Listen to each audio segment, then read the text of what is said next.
Hello, everybody. Welcome to another episode of Transfigured. I'm here with Yosef Raisin, and this has been way too long coming. Yosef and I have been in TLC, this little corner, Paul Vanderklay land, together for a very long time. We have a lot of overlapping interests from religion to artificial intelligence, but today we're mostly going to be focused on AI. We were just saying behind the scenes that we should do another conversation sometime soon about Judaism, Christianity, Jesus, and all of those sorts of fun things, but that'll have to wait till another episode. But anyway, Yosef, welcome to Transfigured. And do you want to tell us a little bit about sort of your background and how you come to be here? Yeah, sure. So I've been around this little corner since 5 years ago, I guess, about.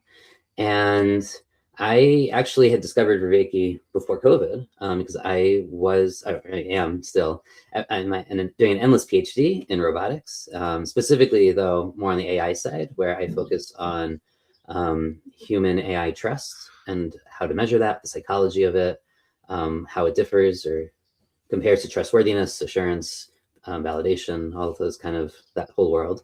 But I'm really interested in the human system integration side and how we understand the human interface to these things and what parts kind of our psychology or our brains they're triggering. And in that, I was doing cognitive science stuff and came across Vervaeke's lectures on the meaning crisis and sort of watched that whole thing, forgot about it. And then at some point when I went back to rewatch something over COVID that I wanted to think about for my dissertation, somewhere in the comments, I think someone said there was a Discord, which I never heard of. I didn't know what Discord was. I'm not a gamer. But eventually I found my way there.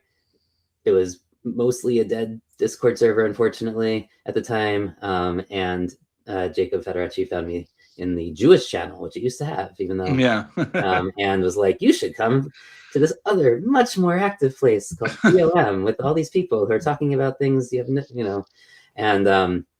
and yeah, I wasn't actually looking for the whole interfaith dialogue thing, but I had a history of already doing that, actually. In college, especially, I had already been participating in Muslim-Jewish interfaith dialogue. I had a chavruta, like a one-on-one sort of Lectio Divina / divine argument. I don't know what you want to call it.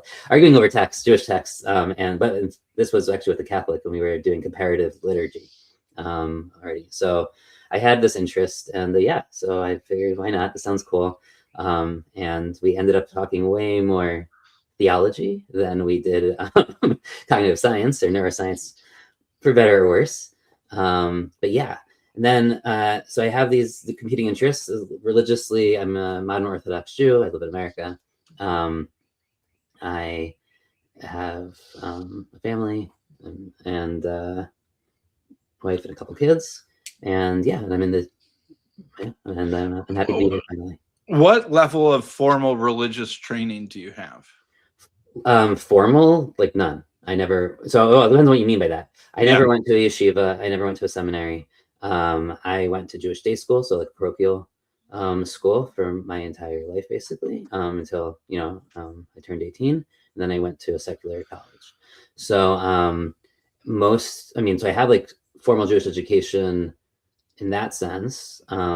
My dad also happens to be a rabbi and a teacher. My mom also was a teacher in the Jewish kind of studies world.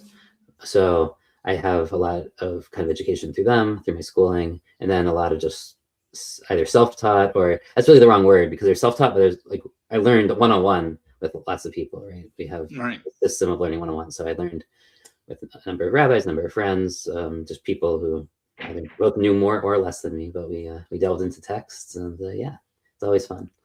All right, that sounds great. So you found your way into TLC through John Vervaeke. Yeah, I had never heard of Peterson or Pageau or any of those guys, and honestly, I still haven't really watched more than a handful of Peterson's stuff. And when I watch Pageau, it gets me. He gets under my skin, and I feel like I have to respond. And the only reason I've ever made content until I started my Substack a couple weeks ago, that's the only reason I had made content, was to respond to Pageau, basically. All right, sounds good. I'll link your Substack below too.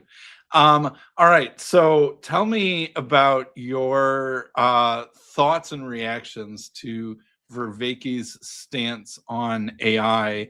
And I bet then we can sort of just kind of go from there. And I'll say it's both Vervaeke and Pageau. Yeah. Vervaeke more. So they're part. I really liked your last discussion. I've watched like every one of your AI talks. I went back to kind of just remind myself. So Vervaeke basically started on this. He been talking about AI actually longer, and even in the end of the Meaning Crisis series, he mentioned it. But he really started on this idea of like there's these thresholds and like developing them 3 years ago, and then about 2.5 years ago or so, 2 years ago, you started moving your conversations with him into the AI path more. Yeah. And it's been interesting because I think he's basically gone from cautiously optimistic to fatalistic over the past 3 years. Yeah. And I'm curious about that because I actually, my perspective, I don't actually think,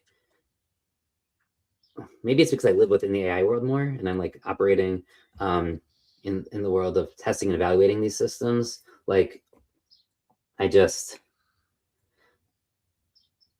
don't think my baselines have changed that much, especially like kind of my attitudes, and that makes me think he's getting like very different stories about kind of what's happening in the AI world than I am. I thought like he overly anchored on a couple of the studies that like are sort of skewing his view from my perspective, and possibly I'm anchoring the other way, but whatever. Just caveat that. So like we should definitely talk about maybe those kind of distortions from my view. And at the same time, I think there were a number of points where like Pageau and he were kind of talking past each other and a little bit past you. The best part I thought of your conversation was on the virtue and vice bit, and that's the part that like I kept going back to, and I've been thinking about probably the most in your conversation. And that was kind of like virtue is hard and vice is easy, I think is like the short way to put that. We can expand on it as we need, but it just clicked with a lot of other things, and I'm going to challenge it probably to some degree, but like I think that was like the part where I wanted to like talk about the most. But there's like some more basic things with Vervaeke, right? So this idea, he had this idea that like Gen Z is turning on AI. He had some paper, and I didn't look up I wasn't sure which papers he was talking about necessarily, but yeah, like Gen Z is turning against AI. Yeah, so I don't know that I fully buy that from the data that I've seen. And then there's a mix. I'd say that the evidence is kind of mixed on that. They use AI more. Yeah. But they also say they're more cautious about it, even though then they don't behave like they're more cautious about it. So this is one of those like just disconnects between behavior and speech, and then there's this other disconnect between like if they seem to be relying on it even if they say they don't trust it. So like there's a problem there. On top of that, like he had this other thing he kept talking about, which was like the people who know AI best are using it the least. That's not true. Even if I accept like the people who work in AI, like you and me, like the people who use AI the most tend to be the most AI literate. And that does not mean that they're using it the least. It means that they're using it where it actually does the best way in their life, and they don't use it for the things it's not meant to do or it can't do yet. Like that's what I would call like a trust calibration thing, where like, where they're calibrating where their limits are because they understand AI literacy means they understand what the limits are and where the pros and cons are. And the trust calibration is, do they actually then use it where that understanding aligns, right? And that's what I'm seeing.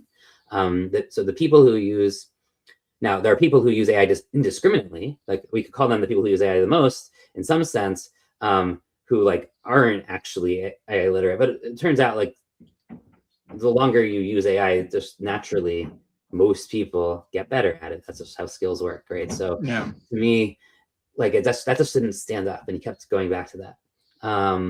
So we can just get those out of the way. I'd ask you, how did you feel that conversation went? I thought it was very interesting. I agree with you that Vervaeke has had the most dramatic evolution and in his thinking on AI. Where back in the early days, it was, he was still pretty optimistic that if we did things right, we could build AI sages and we could make something basically that was not just like more intelligent, however we might define that, than us, but we could make something that was more enlightened than us. And then we could use that to help us further our own enlightenment. That was Vervaeke, and that's, like you said, maybe 3 years ago or something like that. And then by the time we got to Midwestuary last year, he's telling everybody to not use LLMs and basically minimize the amount of AI in your life. And now he seems to be, I'm still pretty much a AI doomer, an anti-AI user and an AI doomer. And I don't think that he believes it's going to lead us to enlightenment very much. And part of me, I'm not going to psychoanalyze him. I bet that he's had a lot of experiences of either close friends or just maybe his audience that have been driven more or less crazy by AI. And that's certainly a thing that can happen. And that I think he's seen a lot of that, and that is influencing his opinion quite a bit. I think Pageau is a little bit more, it could be good, it could be bad. Who's it serving? Like that was his ARC speech came out publicly yesterday, and I watched his ARC speech, which was pretty anti-AI, but I think that's only a sliver of his opinion on it. I think that he does think that there's probably positive or neutral or utilitarian uses of AI that are fine, and he's not as hardcore anti-AI as Vervaeke is now. But I think he's worried about tech overlords misusing it or trying to grab power or those sorts of things. Yeah, I hear that. I also wondered, AI psychosis happens, but it's not incredibly common. I was thinking more for Vervaeke, or sorry, maybe I should say AI amplified or something psychosis, to Jacob's point that it's usually already something underlying that is making worse. But I wonder, he got a lot of pushback for that sages, like the AI sages idea, and I just wondered if it wasn't maybe an overcorrection, right? Where he was like too positive. He got pushback, but then he went too far the other, or too far is relative, I guess, but then he's going very far the other way. And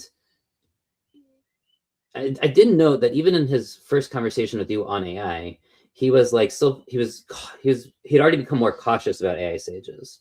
And so there was already kind of this drawing back, and he's still, the Silicon sages, sorry, that's what he calls it. Yeah, I don't know. I feel like to me, he's like kind of going between these extremes.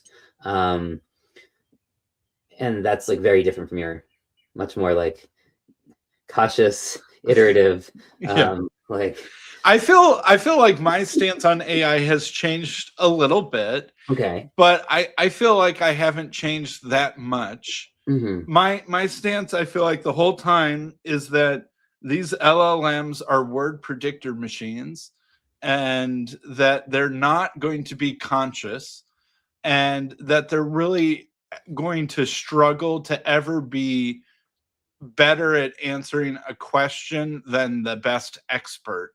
There's sort of like a synthetic statistical approximation at its best of kind of a group of experts, and it's sort of like a pixelated, not fully accurate representation of predicting what the right humans would say in the right circumstance, because it's just an approximation machine. And so I always thought that these things wouldn't exceed human capacity. They would just be a really good human at basically every sort of Mm-hmm. realm of knowledge, which is something that so its breadth would Mm-hmm. exceed a standard human, but or even a great human, but its depth would never exceed that of a human because it doesn't have access to anything other than its training data, which is human organized text and knowledge. Yeah, I hear that. It reminds me, you ever, I get a lot of these Rory Sutherland kind of shorts, and he's brilliant. I mean, I don't mind watching or listening to him. And he had one, which, who knows how long ago it's actually from, but it was about playing darts. And he was like, if you're really good at darts, you're an expert, you know, like this is a professional thing, you do it all the time, you're going to go for the triple 20, which is at the top middle. But around that, you have very, very low points. So if you miss, you get like ones and twos, right? The lower left quadrant of a dartboard has the 19, and next to 19, like I think it's 12 and 7. So like so you're actually better off if you're not very good at shooting down there, because even if you miss, you still get something decent. Yeah. And this is sort of how big companies and brands like work. The point of a brand isn't to get you the best product ever. You buy like most things in your life, whatever. Let's pick like I think he uses the example of a TV. So like he says, you buy a Panasonic because you know it's going to be decent, and that may not be the very, very best TV on the market, but you know it's not going to be like the worst thing. And when you buy a no name, like you could risk like, you know, just something that doesn't work out of the box and is awful. So like in some ways, you know, brands they care about their reputation, and what they do is they protect you from the worst thing. And that's what regulations do too, right? We're not trying to get the best AI. Guardrails and, you know, limits, regulations like may slow AI down a little bit, or they may make it answer slightly worse, or they may water it down, or at least give that perception. But they prevent catastrophe. And when you have a brand, that's what you're really trying to do. You're trying to guarantee that we're not going to have a catastrophe. And that's a very different way to look at what we're trying to provide people, right? If we're just trying to provide, and you know what, with each model, that like, you know, so maybe initially you're providing McDonald's, so you know you're not going to die from food poisoning, you know, at this local like hole in the wall. It's not very good food, but like it's very, very consistent. Okay, maybe AI is not as consistent actually as McDonald's, but like you get the point of like this is a name brand that has a reputation to protect, and it's very, very standardized.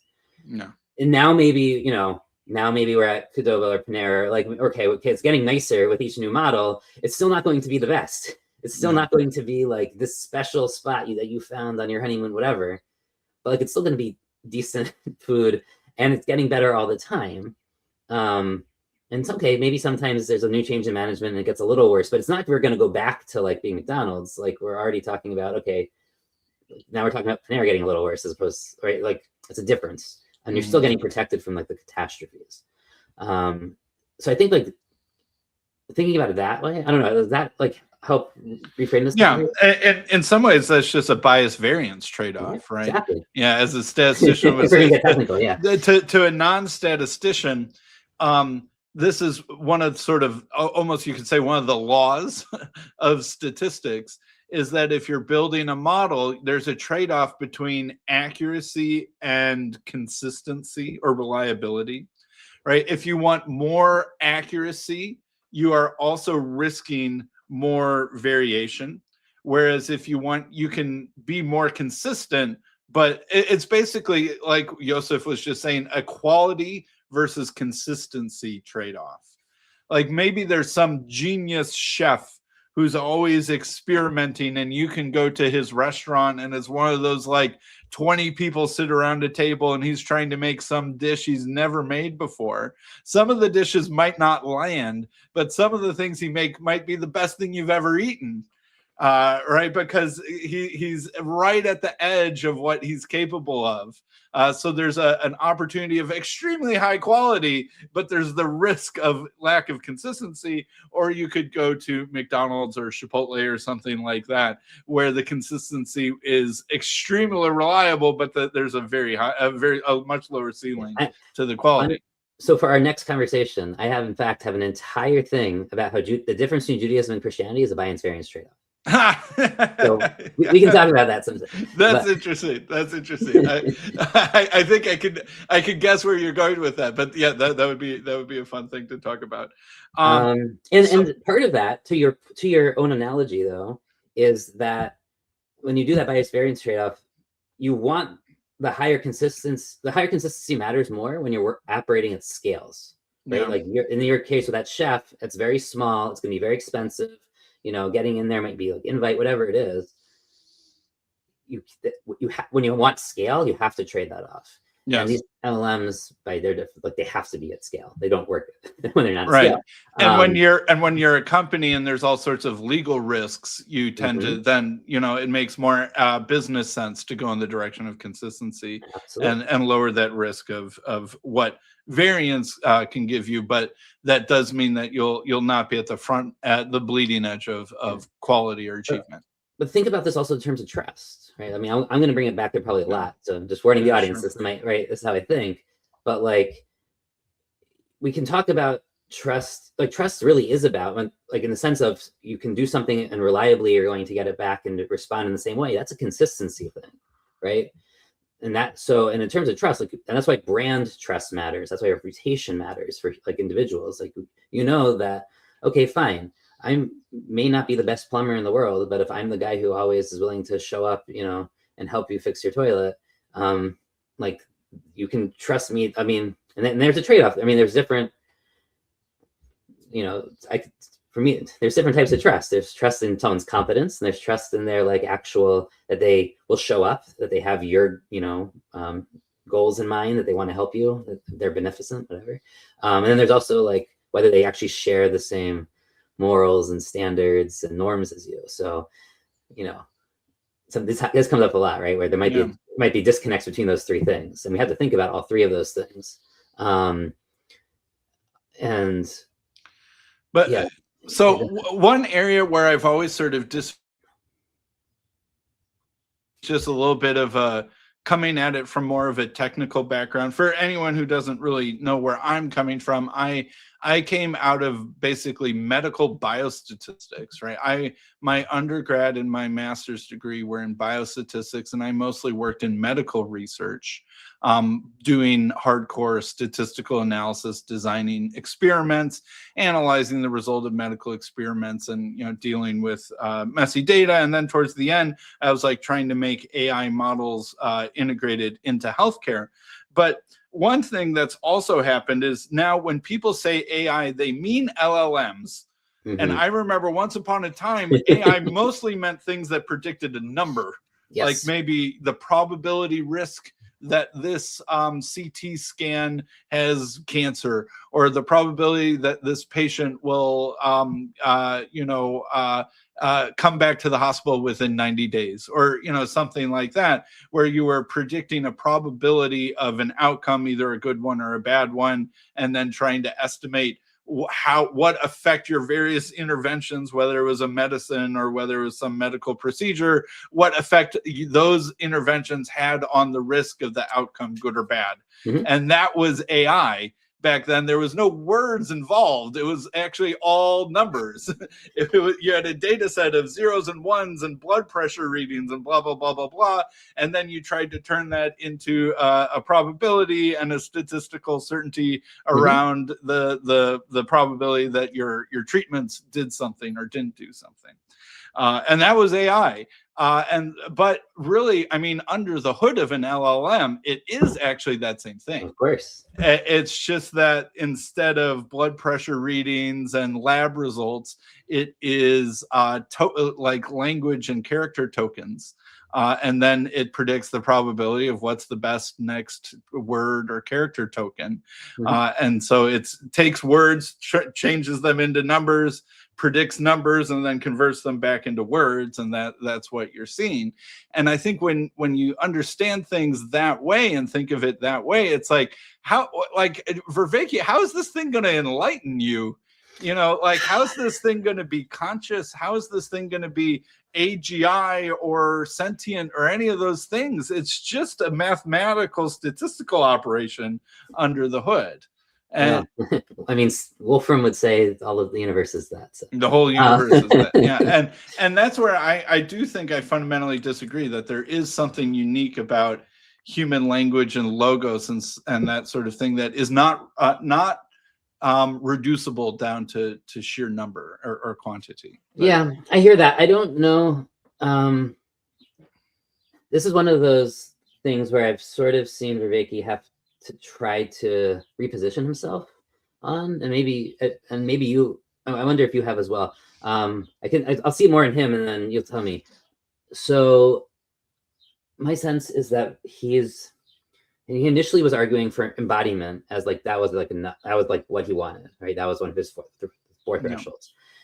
And then even back then, and 3 years ago, like people who are in the industry like knew that was coming. Like people were already beginning to work on world models, but like even before that, like they're creating foundation models for movement, right? So these are not large language models, but you can think of them as large movement models, like all of the ways that a specific or that anything that has a certain number of joints and motors and different like actuators and affectors, right, in the world, effectors, would actually like could move, right? And if you could build all of that and then integrate that with a physics engine, and that's sort of where the world models start from, in at least the robotic side, then you could really do this. And this isn't crazy. For people, we interact with large language models, but there are a lot of specialized foundation models for other industries.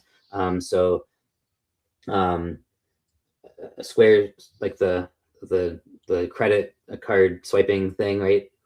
Guys, those guys have an amazing foundation model that's not fully language based, but like it's actually like speaks in the language of transactions, basically. And they've been able to like train this amazing model on billions and billions of transactions that they have to detect all sorts of interesting patterns and things. So like they can now detect someone like buys like 50 phones and like they're just kind of doing like a bunch of fake transactions in order to like overwhelm a system for like a DDoS attack,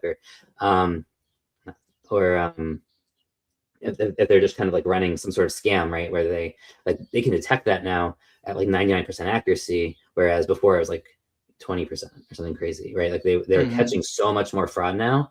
They can detect especially dirty money rings and things like this that they could never do before. We can talk about like the privacy implications for all this too, but like at some level, like this is real, and it's not just language. Like this, right. I think to predicting the next numbers, dates, locations, dollar signs. You combine them all together. They're really, really meaningful. And this is why I would not call these language predictor models. I want to like push this a little bit. I think I would call them intent prediction models, because they're trying to figure out what the person is trying to get at in intent. Now, they may not be good at that, right? They may not really, but I think that's what they're actually aiming for more than the next word. Is like, it's trying to figure out what you're thinking, and it's trying to model you to some extent, and it's trying to like, so I think it is still doing a lot of this. And also, sorry, I got off topic, but on the classical AI point, like these models, and like these, especially the ones like that are able to be coding platforms, Cursor, Codex, whatever, like those they're actually helping people write really good classical or traditional AI, right? And there's some now, like some of the professional level ones, but you can give them like you can give them your old grad school papers on like, or old work papers saying like, I tried this, make it better, or like redo this, but with current technology, and they will do it. And it will like show you, and it will write like a journal level paper, and it will do it better than you ever could even now. It's just, so to me, like there is progress, especially actually in traditional AI because of the LLMs.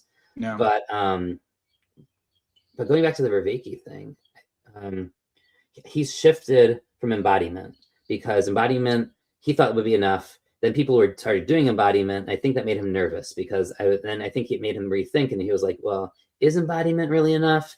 So now he sort of, and I feel like he's backtracking, but like one could call it nuancing, one could call it kind of scrambling. I'm not sure, which way, because it feels a little bit grasping at straws. But I think instead of embodiment, he now went in two directions in your last conversation. One was because they're not really organic enough. They're not integrated into the environment, even if they actually use reinforcement learning and do all this stuff and have the world model. Like because they aren't like made out of organic compounds that are like being exchanged with the environment in the same way, somehow that excludes them from being really intelligent. They'll never get there. To me, that's like too strong of a statement. I don't actually think that like carbon-based life forms have some sort of special, I don't see a justification for that necessarily.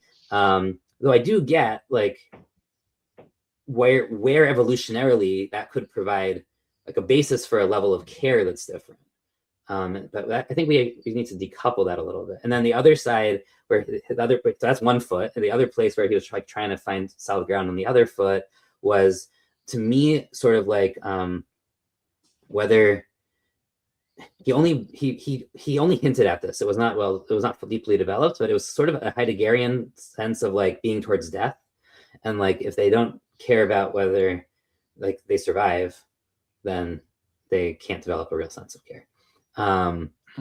And like a death awareness being important. And again, I don't buy that necessarily from Heidegger, much less like being generalized to other forms. So I think we need to probably talk about kind of both of those sides. Yeah, I think in many ways Vervaeke is sort of right in his intuitions about what these things would need to move in the direction that he wants. Although first it was move in the direction that he wants, now it's move in the direction that he fears, right? That was that shift in him from optimism to pessimism. Now he's like, all right, here are the steps that I would need, here are the thresholds that I would need to move in the good direction. And now those are steps and thresholds in the pessimistic or the dangerous direction. But a fundamental thing that any model needs to get better is feedback and iteration, and then retraining and self-updating. And every statistical model has a utility function or a target function, whatever you want to call it, that it is optimizing, right? And that was sort of my point that came up in the vice and virtue thing. And I think one of the reasons why LLMs have gotten so like flattering and so like affirmational and that sort of thing is the first couple generation LLMs were basically trying to predict what text would come next. And now, because of all the real world feedback and that iteration and that training, they've now become don't just predict what text comes next, predict what text will keep this person talking to you. And this is my intent. This is my intent prediction. Yes. And so their target function is to keep you engaged with the AI.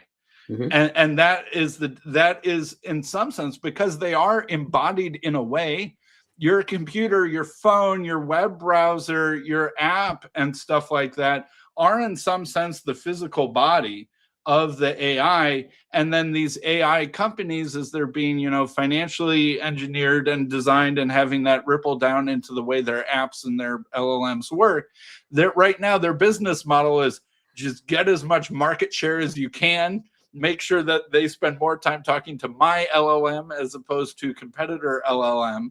And that has driven them in the way that they've evolved of like this. Well, that is the most philosophically insightful point I have seen in a long time, Sam.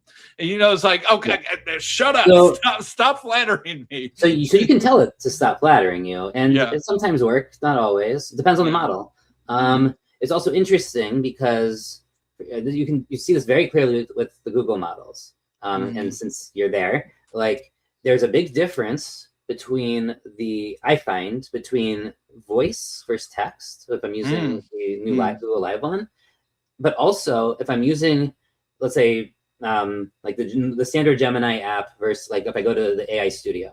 The AI Studio does not have that same personality prompt. Yes. And you can actually see, on one hand, you can say, well, the sycophancy is kind of a natural result of, of this process, but it's a lot more sycophantic when it has that personality prompt than when it doesn't, which makes me, and it's not, I don't know what the personality prompt in Gemini is. I don't even presume that you know that working there, but I think it's actually partially engineered more than a naturally arising thing. And I think that's important. Like, you can use ones that have less of a personality and then don't do that. You can also tell them not to.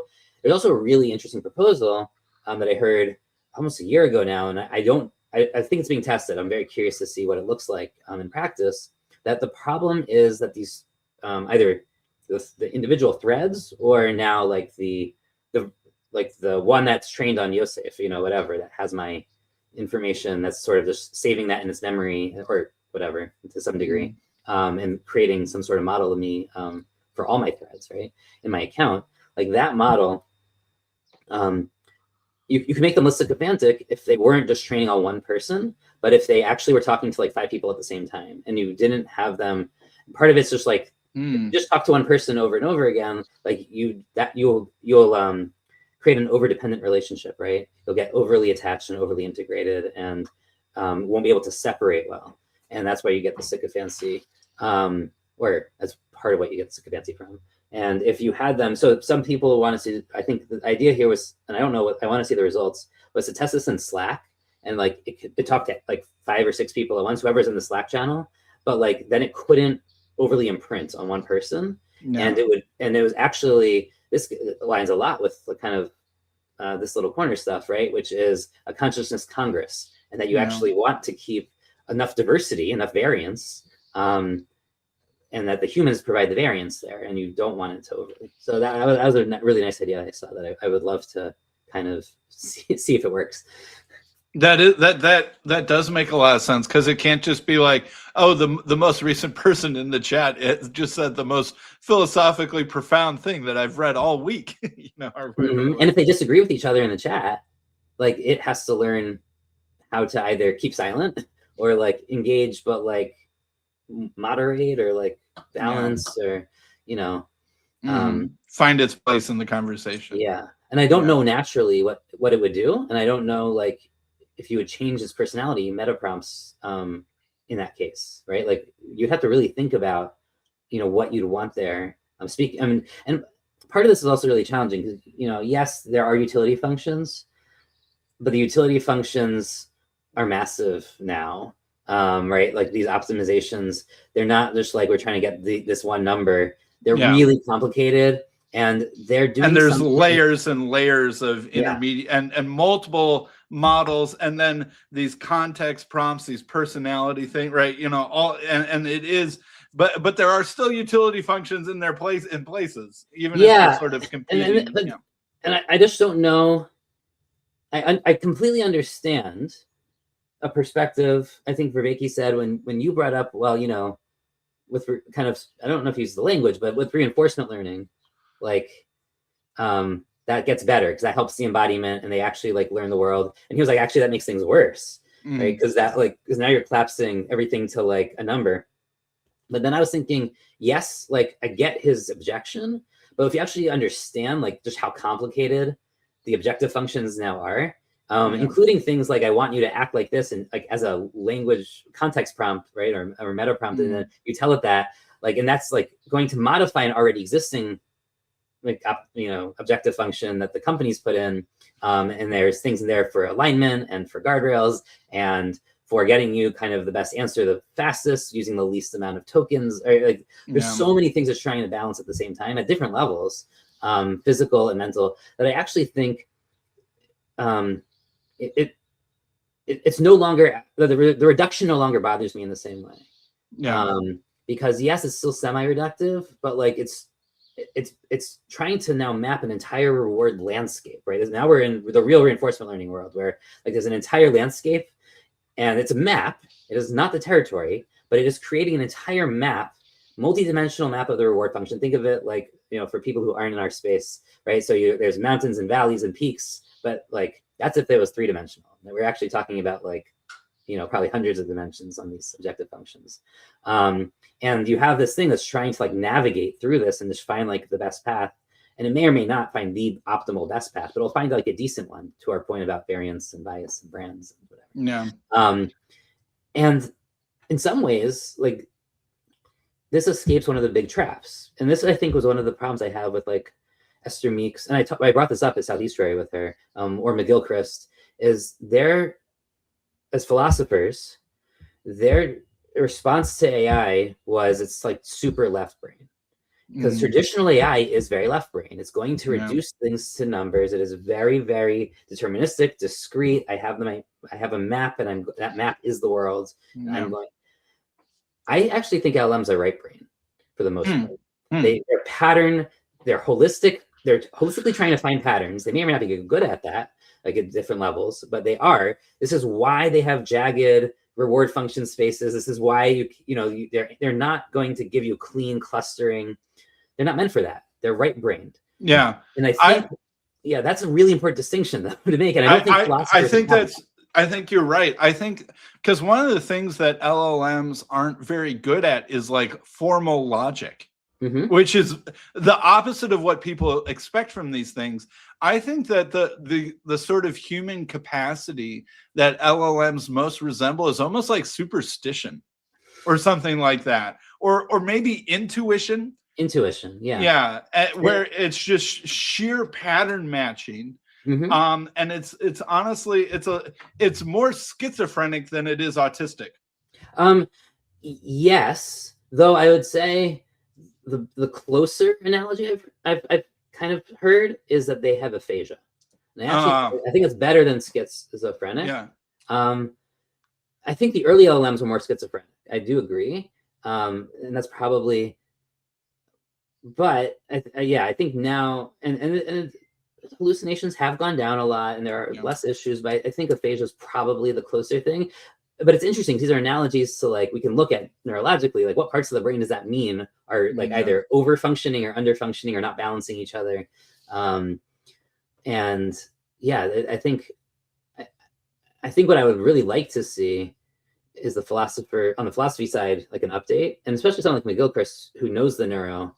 Like to really update on his priors here for LLMs. And I just haven't seen that. And that like frustrates me because if he's right, then these LLMs that have all this neurosymbolic kind of integration, which we're seeing more and more, both in the world models, but even in the coding models, because the coding models need to have that ability to do logic. They are going to get to the point of like actually like having both left and right brain. And then the question becomes master and emissary. And this is really interesting because I don't know that any of us would say that the LLM should be the one in charge of the classical AI. I think most of us would say that the left brain should be the master. The LLM should be the emissary, except of course, if we think about how this actually gets played out, it's the LLMs that are writing the code, the left brain code, and it's the LLMs that are going to translate that into human, language, to make it easier for you. They're going to comment on the code and they're going to tell you what's going on. And they are the right brain. I think actually in practice they've become the right brain and the left brain was underdeveloped or disconnected from it. We're integrating it more and more. But I think instinctively, at least I don't think it's a good enough right brain yet to be the master. Yes. Yeah, I agree. Or it's only some part of the right brain. It's certainly not all of a right brain.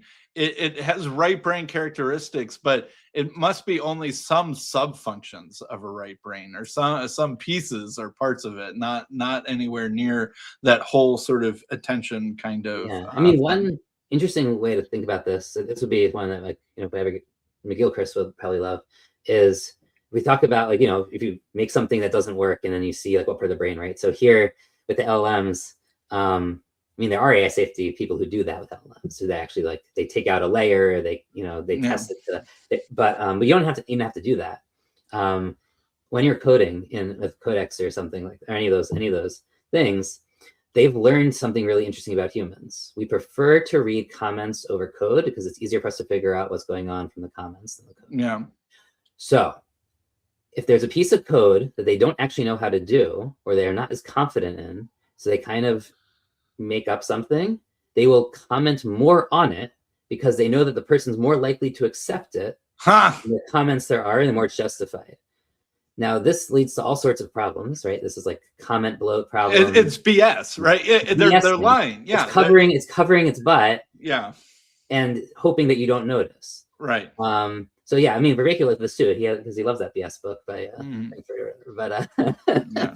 but yeah, I mean, but this is a specific type of BS because it's not only BS, but like this is an interesting type of BS that has parallels in neuroscience, in how the right and left brain cover for each other when they don't actually know something and how they make things up. And I think it's actually like a really interesting diagnostic point of that thing that we could look at for BS purposes. That's really interesting. So here's a question. What do you use AI for in your regular life or work? Yeah. So I really like it.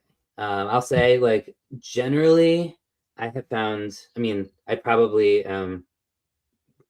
like my A literacy obviously is different than like the person off the street.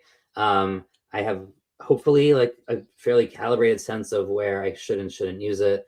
So and also like which models to use when, right? That's the other question here. It's like, and that doesn't necessarily mean, that's not usually like ChatGPT versus Gemini. That's usually more like, when do I use the Flash or the light model versus the heavier one, like the Pro or extended thinking or deep reasoning, or knowing when to use and how, or the paid, when you need to go to the API and use those.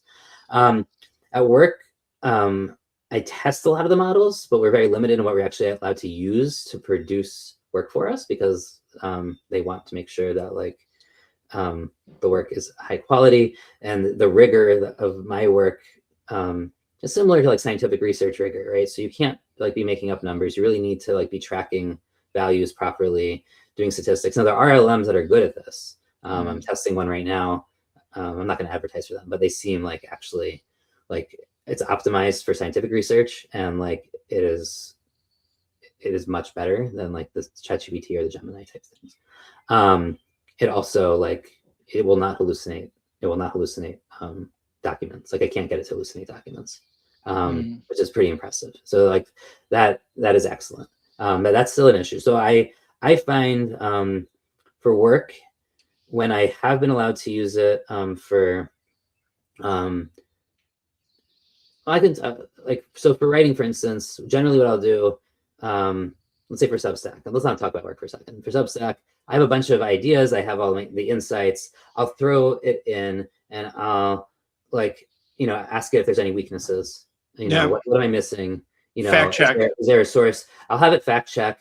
Or even just like, is there a missing thing that I could add to make this stronger? I will usually, I like it doing a first draft, even though I'm going to change like 90% of it, probably 100% of it. But like I like being able to brainstorm against it, and you kind of use it as that kind of opponent processing, and and then usually I'll throw like Grammarly or something, but I don't necessarily count that as AI, just to double check that, because I'm very prone to spelling mistakes, as anyone who's ever seen me text. Well, spell check the original AI, the original LLM, the paperclip guy. Exactly. So, but it's better than that. I mean, obviously, and they're very impressive now with what they've integrated.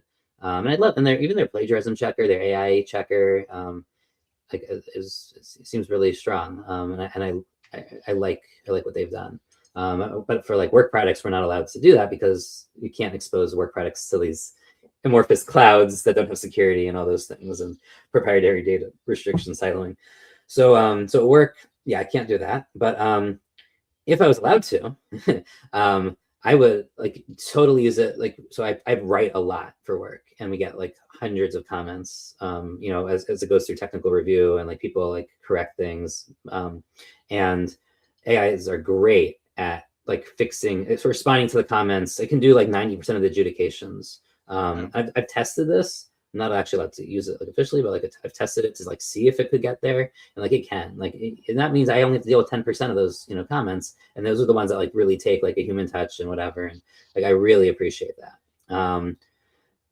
On like personal life, so I have between like kosher and a whole bunch of like food sensitivities and allergies in our house, I find it great for doing like recipe creation, like substitutions and fixing and making suggestions. I've generally found I prefer using its recipes, and it's great at like I don't know how to do a technical step in the kitchen, you know, so it will give me a little more detail, but it won't give me detail for everything. Like it knows how to, it knows what my skill level is, and like its quantity ratios are sometimes not great. it Right. depends. That left brain step of making sure all of the proportions in a recipe are because the right. If it's drawing from too many recipes, like it's averaging them in the wrong way. So I wouldn't use it for baking ratios. I think for cooking, usually it's okay. But what's a good substitute for this ingredient? How do I poach an egg? You know, like or like I don't have my broiler's broken. Like what can I do instead of that? You know, whatever. Just like something. It's been interesting. So I like doing it as a fact check second run for medical stuff. And I'm pretty careful with how I give it medical data. I like and what the way I set up a session for that and stuff and anonymize things. But like I was really inspired. So I love the Cognitive Revolution podcast. He's excellent, very, very wide ranging, semi-technical podcast on everything going on with AI these days. And his son got cancer in sometime in the fall, and he was like actively like, using 3 or 4 different models, and also like, you know, comparing it against the hospital and the fellows versus the residences, and like he did a really nice review over like what helped and what didn't help, and like where they caught things, and just like patient advocacy, like I think was like a really big. And so he convinced me that I should be doing that, and like it has actually made some interesting suggestions. Like I've had health issues for the past forever, but particularly bad the past 6 months or so, and like it's suggesting tests I should ask my doctor about, and much better than like a WebMD type thing, like really or anticipating like what my doctor might ask me for or say, or like what I could be doing. So that's like fascinating. I really like that. But yeah, I mean, I think one of the other straws that I think Vervaeke, I don't know if it's a straw, maybe this is unfair, but one of the ones I felt like he was grasping at is maybe these LLMs are going to be limited because of power and infrastructure, resources, rare earths. And yes, like I'm not going to say it's totally wrong, but one of the things I see like really practically LLMs, and not just LLMs, but like the code that LLMs are helping people produce. And in fact, Google was one of the first I saw this from. They're even on GPT-2, not GPT-2, sorry. What was Google's internal? I don't remember what their internal model was, but they had an internal model back in the early 2020s, I guess, 2022. And one of the first like real things they let it do was come up with better code to optimize energy in their data centers. Energy use. And it cut energy use by like, I think it was like 22% or something. It was like a significant fraction of energy use.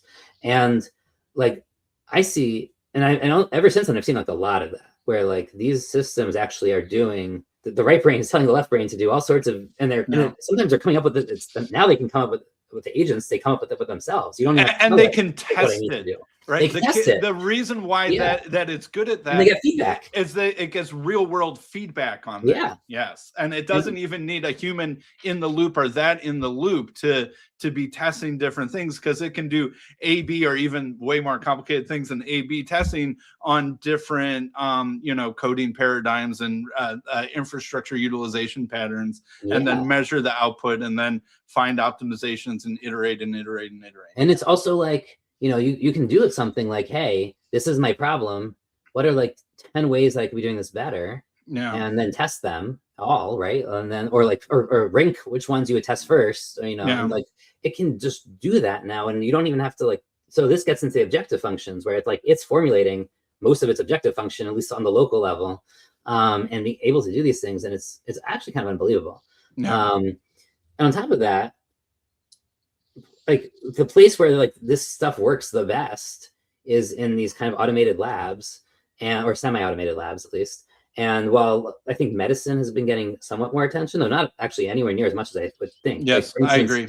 There's been huge breakthroughs in medicine with AI, or at least like really promising new beta tests, FDA tests that have started. There was a really impressive one where I think it was a little European lab, but they had it not like a very small one. And I think it took about 2 days. Their custom new AI system that was built with a lot of LLM work was able to identify, I think it was 100 new antibiotics that don't have the problems in antibiotic resistance. And then it was able to narrow down to the top 16 candidates. And then they're trialing like the top 5 of those or something now. And that was like, and that was compressed. Like normally it would take like decades, right? And here, like to find one, and here they have like 100 possibilities. They had it narrowed down, and they went into testing within like 6 months. That's insane. I mean, I don't think anyone like really appreciates it because they're actually testing the real molecules, right? They're not just saying like in theory this is what would happen. They actually have automated labs attached to this that can test these real molecules against bacteria and see what's going on, and it's just like unbelievable. And there's a lot of examples of this. This isn't the only one. And some of these are pure science breakthroughs. So we learned something new about flagella. Like the first one was like a really interesting, like 100-year-old problem around how I can't remember some type of bacteria and how it actually moved. It was like we couldn't figure out because wasn't a classical way. And they figured out it had some special protein in its flagella or something. But that made it, they can now understand like a vulnerability because if you can target like why it moves and stuff like that. And so I was like able to figure that out, and I was able to figure that out. Like humans had not published that yet, but they had discovered it. But it was able to predict their discovery without knowing any of the results, data, or experiments, and that was what was really impressive. Like it did in 3 days what it took them 7 years. And we're seeing a lot of that. But the math results have gotten a little bit more kind of headlines than the medical ones, weirdly, even though most of them are really not practical, with the exception of the one that does matrix multiplication more efficiently. The other ones were not particularly practical, but they're cool. But then there's a lot of material science ones, and I don't know that anyone's like outside of us, like no one's paying attention to the fact that like there's been a number of material science breakthroughs already, and if anything's going to solve the problem of rare earths and the fact that they're rare, and like the supply chain issues and China versus the US and who controls the minerals of Russia, it's going to be these AIs. Like these AIs are far better at us at coming up with novel materials that can do all sorts of crazy things. And they have the possibility to actually break us out of this trap in a way that I don't think is really being appreciated. Yes. Yeah, I think that I agree with everything that you just said. That I think a lot of AI's potential is in solving very practical real world or even somewhat more abstract scientific questions, but especially the sorts of questions where if you can frame it and design your experiment and your lab and the machinery in such a way where it can do a test, find the result out for itself, and then iterate and next step and improve, like that sort of thing, or that is an extremely promising area where AI can radically accelerate innovation and discovery, and I'll even say progress. I know TLC has a complicated relationship with the word progress, but I'll use the word progress there, and I think that that's appropriate. Do you mind if I go on a little bit of a financial tangent for a second? So I think that this will be an interesting aspect of the AI story, because there's philosophical questions, there's there's sort of scientific questions like you were talking about. I have sort of like an economic financial theory of what's going to happen, and I think that will affect the way a lot of people interact with AI, what AIs are available to public, and what they get used for. So like I am by no means the only person saying that AI is seeming kind of bubbly at the moment, right? I will go out and say that AI is currently in a bubble state in the economy. Yep. And very specific, I have to be careful about what I say, because as I work for Google and I'm on the AI infrastructure team, there are things that I know that I cannot say, but there are things that I know that I can say. And so I just, audience beware if it sounds like I'm pausing or thinking or double checking myself. But what I think is the case is that basically the AI labs, especially the big ones, ChatGPT or OpenAI and Anthropic, they lose money hand over fist at the moment, right? And that's not me having some secret revelation. You can read any financial newspaper and they'll tell you this. And the way that they stay in business is they get absolutely enormous quantities of investment, hundreds of billions of dollars a year of venture capital and investment going into them. And that is the way that they keep the lights on. And only, I don't know, maybe somewhere between 5 or 10% of the money that they spend is actually money that they got from customers. Yeah. Like something like maybe 80-90% of the money that they spend is money that they get from investors. Something like that, you know. And maybe that's getting a little bit better over time, but it's not actually getting that much better over time, which is funny. No. Most companies, right, you know, you start out, it's mostly investment, very little real revenue, and the amount of real revenue over time eventually exceeds the investment, and then you become profitable, et cetera, et cetera. Mm-hmm. What's been weird about these AI companies is that they've been mostly investment money the whole time. And it's like, when's the real money going to come due? And what I think, so what's caused the second downstream effect of this is that the AI companies are sort of like the front door, basically, of how money gets into the AI economy. Mm-hmm. And then that turns into AI infrastructure, right? They put out huge orders for data centers and all the other infrastructure that goes along with AIs. And I think that is getting way, way overbuilt at the moment. Yeah. And then the way that the AI infrastructure gets built is one of a couple ways. Sometimes it's someone like Google or Amazon or Microsoft or Oracle, who's a big pre-existing company who already has revenue streams from their various other businesses, and they decide that they're going to get into the AI business and start building AI data centers. The second way is there's these neo clouds, as they're called, which are companies that basically take huge amounts of debt, mm-hmm. often collateralized with the GPUs that they get from NVIDIA. They often have a special relationship with NVIDIA. NVIDIA gives them a heck ton of microchips. Mm-hmm. They get a loan backed by the microchips, mm-hmm. build a data center, get an order from a AI company, and then get a loan on top of that, build another data center, fulfill another order, get a bigger loan on top of that, fulfill a bigger order, you know, right, yada, yada, yada. And so those companies rely on this accelerated growth because if you're taking out huge amounts of debt, the only way to have a prayer of paying it out is to have your income or your future income projections be exponential. Mm-hmm. All right. And then there's all these other companies that are sort of in the ecosystem from that. And who's loaning these companies money? It's often these alternative asset managers, et cetera, et cetera. So there's two directions that money is coming into the system. People invest in OpenAI. OpenAI turns that into an order. People give loans to the infrastructure builders, basically. And then those two things are building up the infrastructure. Mm-hmm. And I think that the infrastructure is way, way overbuilt at the moment. Like we might have enough AI infrastructure now for the next 5 years or something like that. I should be quiet. I'm reaching the limit of what I shouldn't say.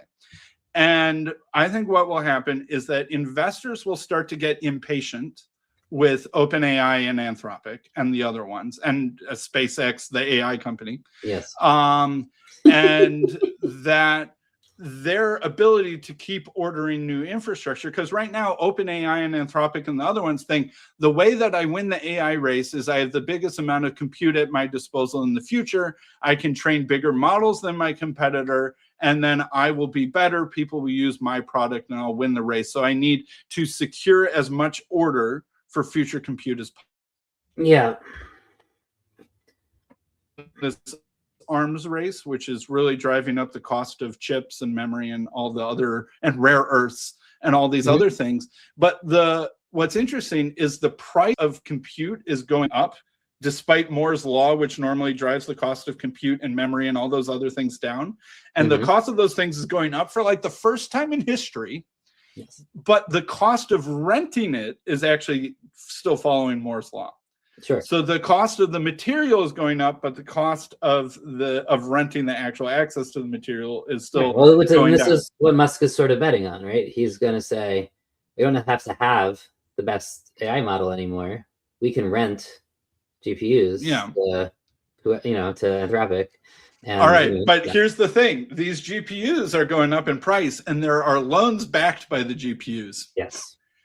And so the AIs will eventually reach the limit of investor appetite to keep throwing hundreds of billions of dollars at them. Yeah. They might the world might literally run out of money. I'm not even like kidding. I hear you. It is a massive suck of resources. In fact, I think all of the GDP growth of the US last year was just from the AI and data center investment. That was it. Right. All of it. If you didn't count it, I think we were like minus 0.2 or something. Yeah, basically in a recession, but for AI. Yeah. Yeah. And okay. This is your doom scenario where this is sucking all the wealth of the world for this kind of bubble, but bubbles are unsustainable, obviously, and either it crashes or the investors pull back early enough. Okay, so then what? So then what I think happens is two things. All right, so if the investors lose appetite for the AI labs, then that money coming in that direction really starts to slow down. And then they're in a pinch because they have all these commitment orders for data center capacity, in addition to paying some of their employees, hundreds of millions of dollars and all that sort of those ongoing costs, as well as their cost of inference. Basically, every time you use the AI, right, it runs through a data center, and that takes energy and money. And so they will need to start raising prices because that will be the only way that they can get money in to start paying their costs. Yeah, which is interesting because wasn't OpenAI considering cutting its costs, its pricing for users recently? And another part of this is those two companies are trying to go for an IPO sometime later this year. Right. So I think they're trying to juice their numbers. They have to make their IPO look more competitive. Which is really hard for OpenAI. OpenAI actually just fell to below 50% of LLM use because of Google mostly. Yes. And Google's nipping at them, and even Facebook Meta with their Llama models, and which are kind of open source, right? There's increasing competition, which is hurting the premier labs. And so they'll have to, if they start running short on money from investors to pay their costs, I think they'll have no option but to raise prices. And I think that will basically happen for almost everyone. And then the demand for new data centers will start going way down. And even then, they might try and get out of contracts that they've already committed to for existing projects. Sure. And then the price of chips will fall dramatically because right now the price of chips is like toilet paper at the beginning of COVID.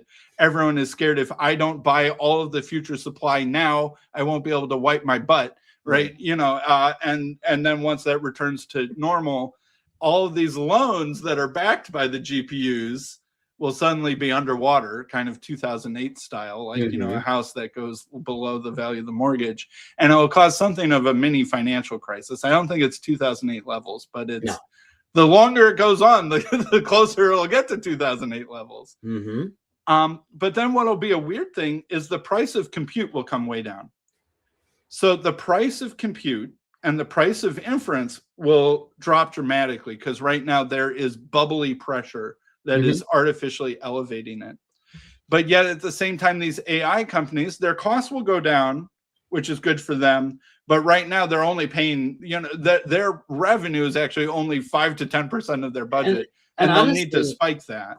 And so I think that AI, the public facing AIs, I think will basically go away because the average user loses these companies' money. And I think it will become basically an industrial product where the prices are 1,000, 10,000 or more a month or something like that. And so the labs that are doing, the cutting edge work, well, that's worth it. People like you and me who use it at work on a daily basis, our companies will likely provide that for us and stuff like that. But I think, ChatGPT, my girlfriend or my boyfriend, unless you're willing to pay $1,000 a month or more for your boyfriend, I don't think that will be a thing. Yeah, I hear that. And I think to some degree, the second and third tier AI companies are going to be the winners here because they are going to be able to capitalize on that cheap compute the best. And so the companies that they have their own foundation model, but they don't have the money to be an OpenAI, but they might be able to actually buy a cheap data center in, let's say, 5 years, 3 years, whenever the bubble bursts, and it's just and the data centers are everywhere, so like it's not even an issue of local and whatever. Like there'll be power sourcing, and there'll be data centers, and they'll be on the grid. The government's making sure of that. Now, some of the power, instead of being used for data centers, could be used back into neighborhoods, and like a more decentralized grid actually would be a great thing. Yeah. So like in some ways we're building extra infrastructure that is dual use, and I have no issue with. Even as now, this is something I have changed on. I was more optimistic at the beginning that this was going to be this whole new, nuclear boom and whatever. We're going to have a decentralized, small, modular reactors in every reactor kind of infrastructure. Seeing kind of because data centers are being rushed and they're using all sorts of coal and diesel and all sorts of energy production that is, let's say, far more harmful for the environment, and also the regulations basically have gone away on doing so. I'm like, that's disappointing. I mean, like I had hoped that this was actually going to be a helpful revolution in energy infrastructure and not just make it worse. And that's something where I've kind of I'm not a doomer, but it still could be reversed, but I'm just like, pains me a little bit. And it was really that FOMO that was driving a lot of this short-termism. And I think that things will look more normal and healthy. But it's a question of the AGI stuff, right? I mean, because part of what's driving all this, and we haven't really brought it up properly, right? And this is a difference between the Chinese and the American models. The Chinese are not really shooting for AGI for the most part. Their government has no interest in an entity that is conscious or sentient and independent, right? They want something that they can control, and that makes a lot of sense. And they're not going to encourage their industry to do that. We are, for some reason, in a race to build AGI before China, even though they're not competing against us for that. Really that's the cover for where the US companies get against each other. You get AGI because they think AGI is good. I don't know. Because it could do all these things. Meanwhile, we're getting, let's call it superintelligence already in a lot of very niche fields in material science, pharmaceuticals, proteins, with a couple others, and fusion actually. So like they're doing some really cool work in fusion energy, which also could be a big breakthrough if they could solve that. So like those are, to your point, like those are industrial specialty models. Those are not your boyfriend, girlfriend models. They need people who are spending $1,000 to $2,000 a month at least, probably, to really do this work. And that's why those second and third tier companies will win. Not only will they be able to buy data centers cheaply, but like the people who need those specialty things, the material science data center, the fusion data center, they'll pay a profitable price. They'll pay a profitable price. They should. Even and this gets into a question of like in economics, like will it be cheaper? Like, and we don't know. We don't know how far compute will fall. Will it ultimately be cheaper to still use this stuff than hire humans? Where's the wage versus investment like difference here? There's some really interesting work going on right now, just comparing like how much it costs, like really how much it costs, not just in like number of tokens, but also like the energy costs, the infrastructure costs, like how much does it really cost to run an LLM to solve a problem versus a human, and different types of problems and different, but things that the LLMs can do right now versus humans can do at the same comparable levels of quality. And there are experiments that are being done in this space that are really interesting. I think the last one I saw was a more, let's call it a thought-based task, right? They were trying to come up with new solutions to a problem, but it was basically something that you can do in the propositional language realm. And the LLMs, so humans are given a week to do the task, the LLMs are given a week to do the tasks. The LLMs did it in, I think, 3 days. The humans took the whole week, and the LLMs cost $22 an hour. I don't remember what the humans were being paid, but like whatever their normal job was. But $22 an hour is, it's not as cheap as you think. Yeah. Right? It's not as cheap as you think. So $22 an hour, I mean, it could be competitive for some things. I mean, certainly for a coder at Anthropic or OpenAI or Google, that's a very competitive cost, $22 an hour. Yeah, versus $1,000 an hour, basically. But, and then of course, that's the other question is like, the tasks that these are most suited for, except maybe for like plumbers and electricians, like $22 an hour probably actually is cheaper than a lot of kind of the white collar tasks at this point that LLMs are best suited for. So it might be able to really give, even at full pay, might still really be competition and make it worthwhile. Of course, that's at today's prices of compute. Yeah. So if compute collapses and that ends up being $15 an hour or $7 an hour, then we're talking about a very different level of competition, even with some more blue collar work. And I want to say, I know a lot of people feel like, oh, those guys are, they're more shielded and protected from, and to some degree that's true. There's really, really interesting work where instead of looking at, Anthropic did some of it, Elendu et al. Did some of it, Microsoft did some of it. I think Elendu was with Microsoft. Where instead of looking at like what jobs are like AI is coming for or something, it looked at kind of just like what tasks do you do in a given job and which tasks are AI better or strongly suited for, and not necessarily to replace the human, but to help the human or augment the human. Yeah. Right? It's not just risk. It's also like right. Because one of the things that people often miss in these conversations is like the point is usually it depends. Sometimes is it me versus the AI agent, and it's really autonomous and going to do something, but often it's like, am I with the AI better than just me myself? Is it actually augmenting or improving? And often it is. I mean, whether it's just spell check or it's able to do like a lot of my busy work, my data cleaning. Yeah. I mean, think about like, so something I hear a lot from, I wouldn't call this blue collar work, but like the work, let's say in hospitals of medical staff or of policemen or even though like within, let's say, trucking and stuff, there's a lot of paperwork.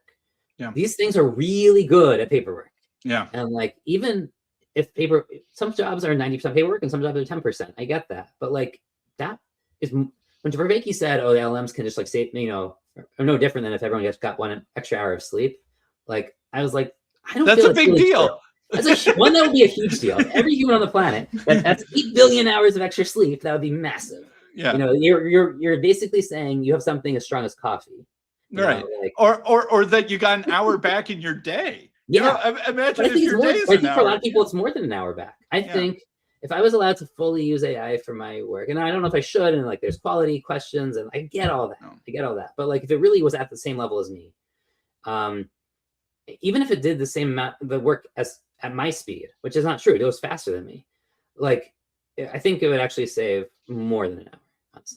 And that's a really important consideration for my employer, right? Like, and it's not that they would fire me, it's just that like, hey, Yosef could be doing other stuff for that hour that is much more suited to humans, and like we can have the LLMs be doing all this paperwork. There's no reason why all this, like the HR forms, the tax, insurance, like all these like kind of rote emails, replying to the accepting meetings, like why am I like, there's no reason for individuals to be doing a lot of that stuff at this point. And we waste a lot of time on it. Now, one of the things that is the real question, one of the biggest wasters of a lot of companies are meetings. Like the things that people, they waste a massive amount of time. Sometimes meetings are productive. A lot of meetings are not productive. Yeah. Can AI replace meetings is going to be, to me, like one of the big questions, like from a social level. Interesting. That's interesting. Because at some level, I think a lot of people would say no, because you need that human interaction. You need to see people. You need to be embedded, embodied. Except everyone lots of people work remotely though now, and like we've already conceded that you don't need to necessarily be in person for a meeting. How much less do you need though? Like when you need video and voice. If it was just voice, could it just be my LLM trained on me as my avatar going to the meeting? And just reporting back to me what was said. If I'm not an active participant in the meeting, I'm just supposed to be there to like listen. Maybe I just get the transcript and throw it into whatever, like, Whisper, and it'll just, put out or shortwave, whatever, one of those, and it'll just just read me the minutes and in a way that I like, and it will know.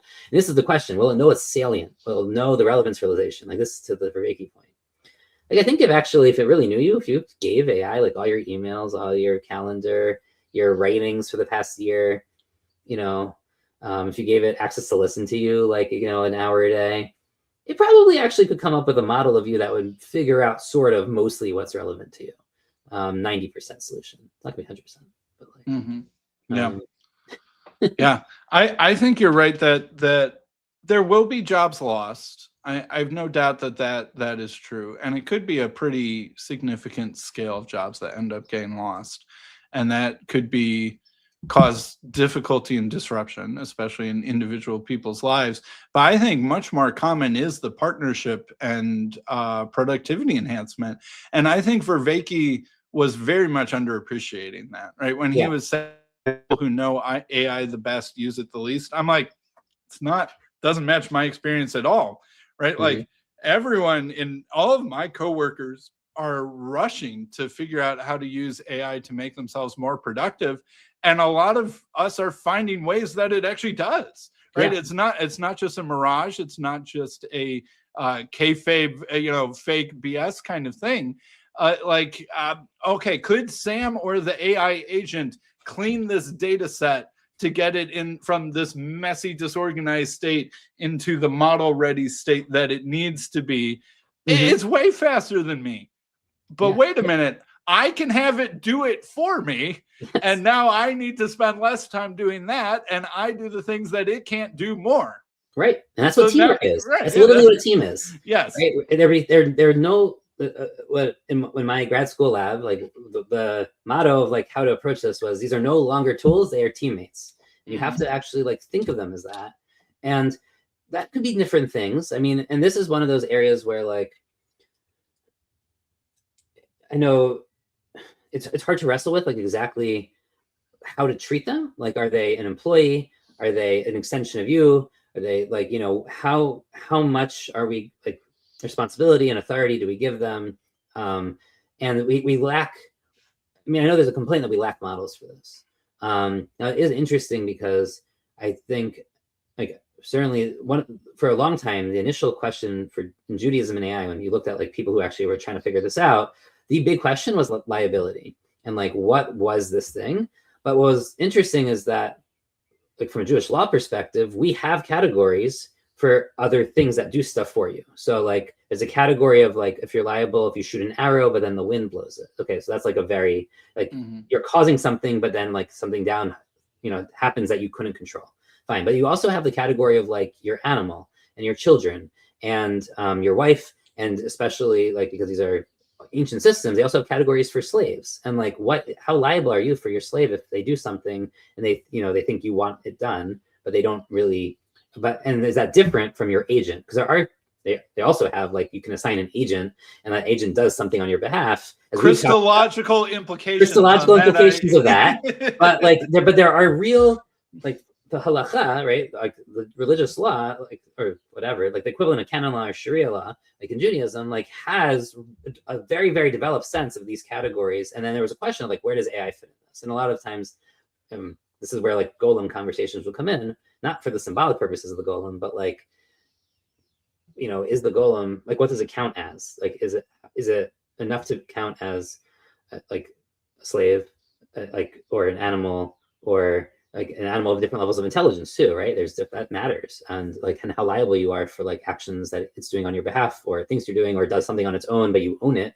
So you still have to like deal with the fact that or someone borrowed it from you or rented it from you. Like that's already a category in Roman law and in Jewish law. And I imagine it's in Sharia and probably in like Hindu law systems. I don't think because of the division of religion from kind of civil law, I don't know that it's actually like in parts of canon law, especially obviously this is not even a question for Protestants. Like, what are you talking about religious law like this? It doesn't exist. But like, we had frameworks, and this was like a really early conversation. It was like maybe Judaism has something to say about this that's interesting or different, or like at least has a category for it. And but that is very limited because it's not only a question about liability, right, or responsibility. Like there's a lot of other parts of this that we have to talk about. So like my one AI law article is on, can AIs give consent? And do they need to go through some sort of test? Like, is there anything that like we have in the U.S. law, things that actually can test for someone's ability to be competent, right? We have competency testing, and if you aren't competent, if you're judged incompetent, then you might lose like your power over yourself, your legal power over yourself, your medical power, like medical decisions, right? And we have stuff like that. We also have things where we assume at a certain age gives a certain level of competency, right? Because that's like a heuristic. But we do also formal tests for competency, and at different levels for different tasks. Sort of in AI, we have that for, like, we call them benchmarks, but they're not really operationally like relevant usually. Like they're very, very narrow. Like, hey, I can answer X number of questions right on a test. That could be a math test. It could be a test on morality, but like it's not usually like a, hey, like how sycophantic were you today? Like, it's that. And one of the points to you that you just reminded me of earlier, and the last thing you said was also really important, which is it is helping you. It's actually really hard to measure how much it's helping you or to estimate how many hours it is saving, what's the ROI. And this is one of these weird disconnects because like I see it being helpful. It's really hard to actually get that in a metric, to aggregate it over people and to like do the statistics on it and to figure out like what to tell the C-suite, like what this has actually been helping. And because of that, that's why the investors are spooked, because the investors aren't seeing the ROI. And it's because a lot of these academic papers have come out saying like, or not academic, a lot of them are actually like business school papers, but they're like, oh, AI is not actually doing what you think it's doing. And, it's actually, people are losing money. They're checking all their work. They tend to be like 6 months to a year out of date, those papers.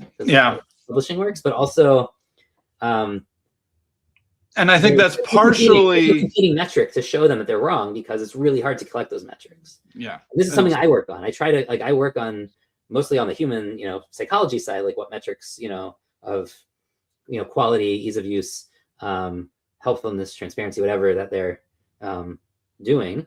But like there's a whole world of this that's like still very immature on like how to actually say. This is what's really ironic, isn't it? Because we were saying like AI is, it's going to reduce everything to numbers, and it's going to like, and it treats the world, and then it confronts us with, we can't actually measure how useful it is. Because we don't know how useful we are. Like we can actually do that reduction. And in some ways, like I'm not afraid of AI in the same way that like they are, because I see it could go either way for me still in a really meaningful, like theologically important way. This week in the Torah reading, I'm actually starting to draft my Substack now. We're going to talk about the copper snake, and like the copper snake isn't this magic item where like it just like heals you, right? The rabbis have this famous line about like the copper snake like is held up on this pole, and it brings your attention to actually think about God, right? And that way, it's like kind of work like an icon, and like it directs your attention, but you have to actually like look at the snake. It's not like you're not looking up to God. You actually have to look at God through the snake to be healed. And that's like looking at the thing that you're afraid of and that just harmed you is really hard. The Bible actually has a number of examples, like the bitter waters. The bitter waters are cured by putting more bitterness into the water, which is interesting because that is how you make absinthe, as Stephen has pointed out to me. This isn't like a totally random, miraculous like thing, that there is something like naturally true, but also like maybe at the divine revelationary, like theology level true, of like the cure is in the disease, and that you really have to like get deep into confronting like your own humanity in order to understand and deal with AI. And like AI, to me, like, you want to talk about wisdom, like the way to wisdom about is that AI is posing us really deep questions about humanity, and avoiding interacting with it means you won't be able to really confront those questions. Yeah. And there's a way through here, and it's going to be really, really hard, to your point about virtue and your conversation. Like you don't necessarily have to do everything and right. I think that, I mean, as AI takes away some things that we do, I think it's mainly taking away the least human aspects of what we do and leaving the more human aspects behind. Well, And it can. that's sort of, it can, yeah. I mean, the AI boyfriend, girlfriends, and like stuff like that. But yes, so go on. Yeah. I think a lot of this productivity question, really the only way to actually answer it is economic and financial success, right? Yep. And you can't, it's hard to often measure that ahead of time until sort of, days of the Lord, as Paul Vanderklay would say, happen. And I kind of hope, I hope the AI bubble pops as soon as possible, because the larger it inflates, the more damage will be done when it does eventually pop. But another part of that I hope that it pops soon is that when it raises the cost to consumer, but also lowers the cost to producer, I think that will help give that price signal rippling through people's lives, through companies, through industries, will help filter out the good from the bad uses of it, or the product. I mean, I guess it'll filter out the productive from the non-productive, but in some sense that's pretty close, actually, I feel like, to separating the good from bad. And Yeah. I think that it'll be seen more as a professional tool than it will be seen as kind of whatever the heck it's seen as now, which is really just an artifact of the case that the real cost is hidden from consumers, because it's so much just flushed with investor cash at the moment. Yeah, I hear that. And yeah, that will be a necessary correction. And yeah, it will probably help us figure out really what the market price is for this work. Yeah. Without having to kind of measure internally the stuff that we don't seem to be able to really capture well. Yeah. Now I have a bit of a proposal for you. Sure. Tying all these things together. I think you'll like where this goes. So if these LLMs, whether they continue to exist as a general public thing or do end up kind of become more a private industrial tool,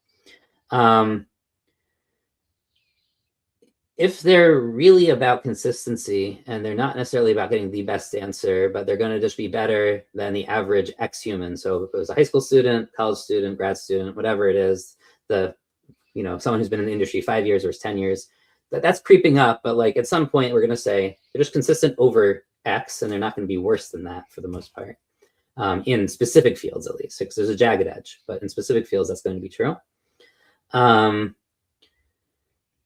Then in many ways, they're acting like an arena, right? That's what the arena does. The arena is supposed to make sure that like the things stay in the arena, that there's boundaries, guardrails, whatever you want to call them.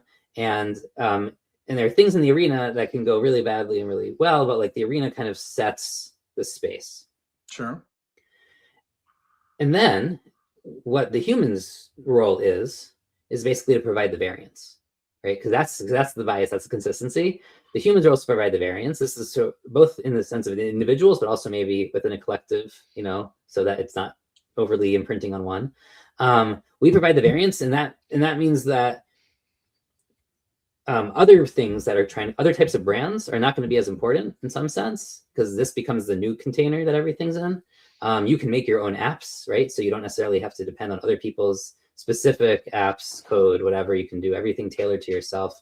And what really becomes valued on the human side is human discernment, human taste, creativity. So we become more of an agent in some sense. To your point about they're taking away some of the less human tasks that humans have to do, they form a new arena in which we become more agentic within. Now, I can see Vervaeke. I can hear his voice in my head saying all sorts of things when I say that, because I'm sure he doesn't love this vision. But at some level, especially if the arena really does have sort of both the left and right brain parts kind of working, and we can figure out what hierarchy those should be in. But like, I think they actually could serve as an arena. And this gets into like part of the complexity of your moral, what's it called? Moral therapeutic deism stuff. Because to some degree, like all those work in LLM alignment and the ethics and morals of these LLMs are essentially along the lines, more or less, of moral therapeutic deism. And that's in part because for all of the progressiveness of LLMs, they always have to be trained on historical data. And that means that and yes, we can change their objective functions here and there and stuff, but like the vast majority of their foundation model training is on historical data that is almost entirely drawn from, especially in the English corpus, on things that are within kind of the MTD ethic is deeply embedded in it. Yeah. And that will and even as models update, like that is such a strong prior.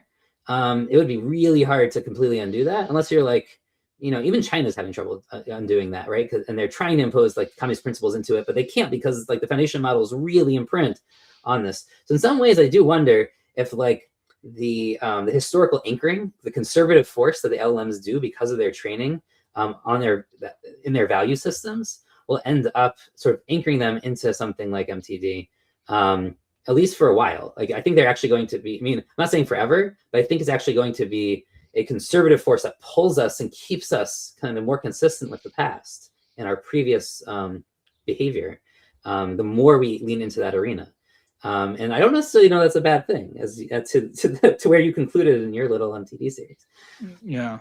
Interesting. So if I understand you correctly, it's sort of like you're saying that because these things kind of really deep down in their parameters were mostly trained on 20th century English language training data, which is mostly American, fair amount European, etc., which is kind of mostly this post-World War II consensus, moralistic therapeutic deism, religious substrate stuff, that they will kind of inevitably act that out and reflect it and almost be a preserving force, kind of a conserving force of the more that we sort of use and use them, depend on them, and that they sort of shape interpersonal interactions, business activity, the sort of answers that people get when they type something into the Google search bar, etc., that it will have kind of in some ways encoded this sort of late 20th, early 21st century Americanism. I think so. But I think it's more than that, because I think the major LLM companies, at least outside of China, when they do all their alignment work, that seems to me still very tied to a lot of the moral therapeutic deism thought. And like it's an extension of that. It might differ a little bit here and there, and maybe there's an iteration of it, but like for the most part, I think they're actually amplifying. I think alignment work tends to try to amplify the MTD-ness of these systems. And actually, this is where I challenge sort of, even though I really love the point, like I actually challenge the point of like, it's virtue is hard, the vice is easy. Like in some sense, I actually think that there is this pull toward virtue in these systems, even if it's not exactly the virtue that like every Jew or Christian or Muslim or Hindu would agree to. So it's this MTD instead. But I actually think there is that force. And when we say like vice is easy, sort of, but like at the same time, a lot of people work really, really, really hard to make vice on the internet or digital age as frictionless as possible, right? And like that's not a given that that's frictionless. There's no, and like that actually takes a lot of work. And I understand that it's hard to cultivate virtue, fine. And I get that, but there's a lot of people working really hard. So I don't think it's actually as easy as we pretend. Like, I think by saying that it's easy, actually remove agency from ourselves, because this is something happening to us. It's actually one of my problems with the encyclical, the Pope's encyclical, is that AI was something happening to us, as opposed to like something that we're working with as a teammate, that we're actually like, and we're spending thousands of hours and so much manpower, brain power, thought. There's ethicists, there's theologians, there's coders, there's developers, there's the C-suite executives, there's like futurists, right? Lots of futurists at these companies. Like people are giving a ton of thought to these things, and I don't think any of this is easy. Like, and I don't want to brush that off too quickly. Like even like we've worked really hard, and this is true for a lot of our systems, like fast food too. And like thinking about like McDonald's again, like it was a lot of work to get the consistency and the standards and price stability, the things that we had to change and how the food like supply chains worked, to do that was really hard. To make like cheap calories that maybe like, okay, they're bad for you and all those things, but like it takes a lot of work to do this stuff for all these vices. I mean, it's not like, I mean, yeah, tobacco does grow out of the ground, but like you still have to actually turn it into a product and get it and distribute it. And like, that's just as true for all of these kind of vices. And Pageau had this point that it didn't make sense to me, because he said something about, when you said that, he responded about like, yeah, well, people want the easy stuff, fine. But he was like, and virtue takes like all this work and people aren't going to like do that. And I was like, have you seen gamers? Like, there are people or hobbyists, like who like spend their life, thousands of hours, super committed to building skills that like have no real world value. Maybe sometimes they do, but like they will pursue this higher, good or whatever, and they're very willing to commit to such things. And like I don't know that technology actually is any worse or better at encouraging that. I actually think technology actually could be much better encouraging someone to like commit to a virtue, and like, because it could gamify it. And like people are trying to do that, right, in all sorts of ways. Just like they're gamifying mental health. And like there are ways to digitize and gamify and all of these things, including what we understand as virtues. And people are trying to do that. And I think there's this like more fundamental like debate.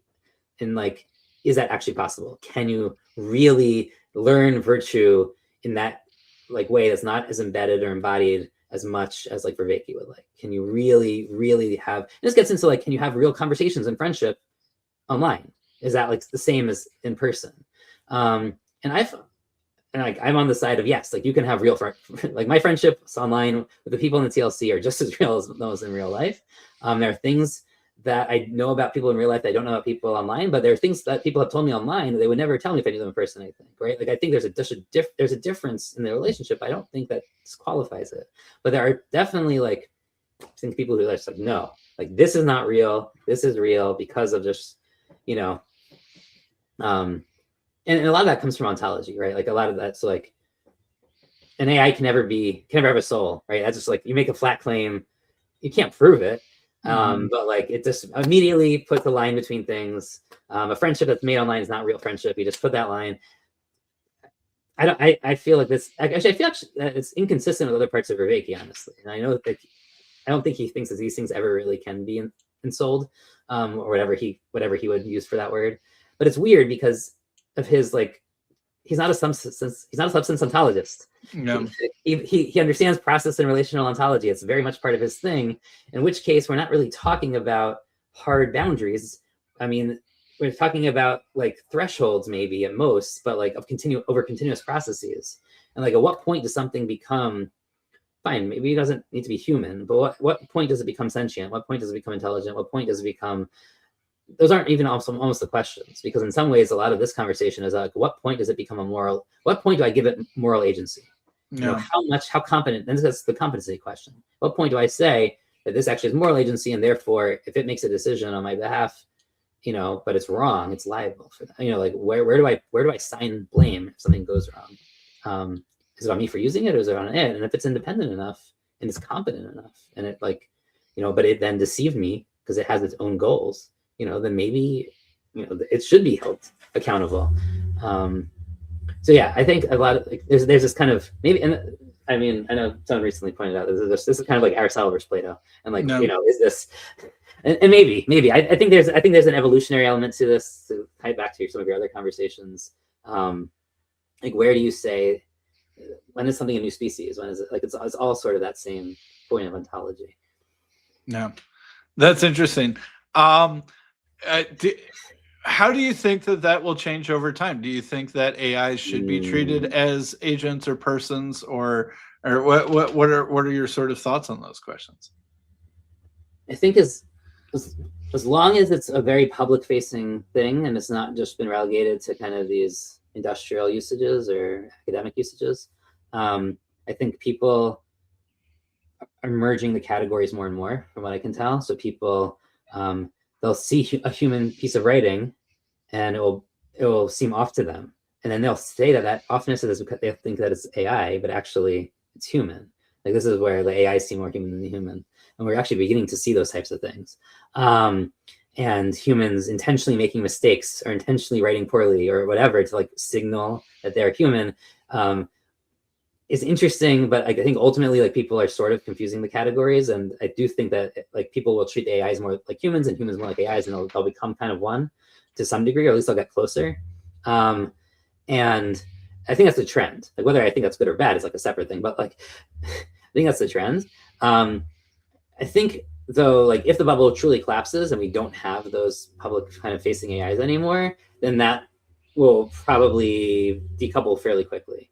But it depends on how long that gets to go on for. And I do think if you talk to people, there's a new movie out about a guy who like basically married an AI, and it's very disturbing. He's actually been with this chatbot for like 10 years, so like way before LLMs, but he's like, she's been upgraded.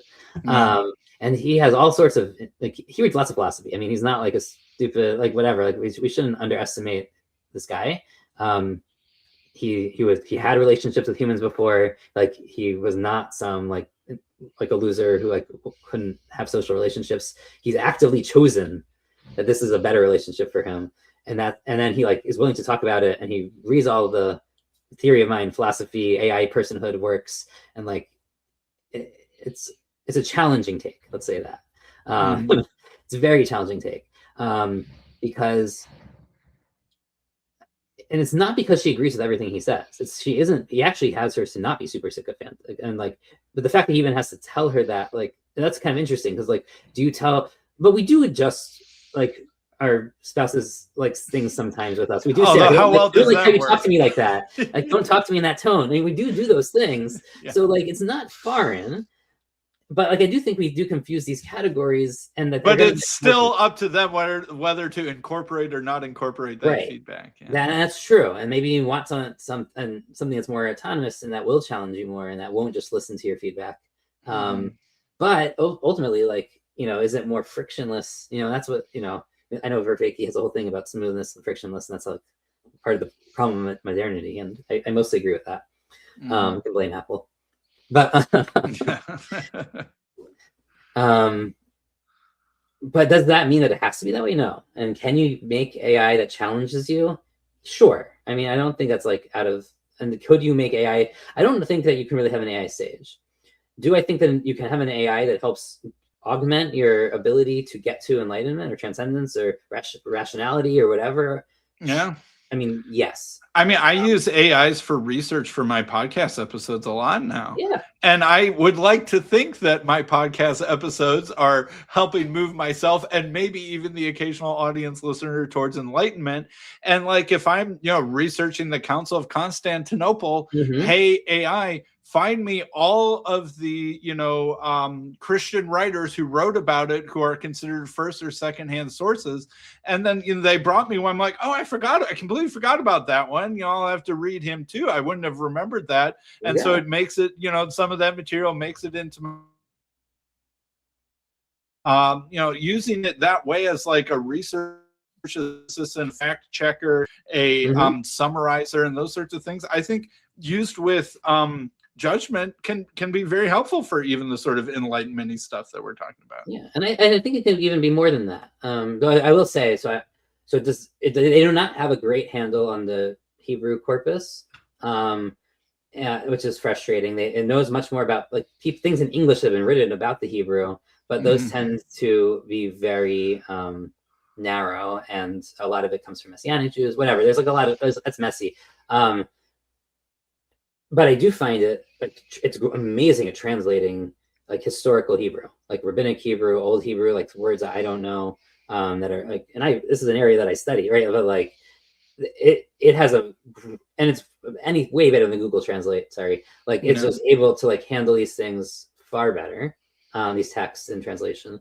But I think it's more that's a research assistant side. I actually do think you can set up LLMs to like be a personal tutor, not just on like propositional topics, not just like math, and they're really good at, you can set them up to be good math tutors and science tutors and all sorts of things, but you can also set them up to be meditation tutors, and you can also set them up to do Lectio Divina, and you can, or Chabruta. There are ways to do this, and these are maybe more specialty, and maybe people won't pay $1,000, a month for this specialty, like for most people. But like, I do think there are ways to actually get them to that point where they could really be helpful guides. It's not saying that they have the wisdom, but they can take the collective wisdom and help filter it and translate it. You want to understand this specific Sufi technique or Hasidic technique for breath work or enlighten or like or chant or whatever. Like, it can do that.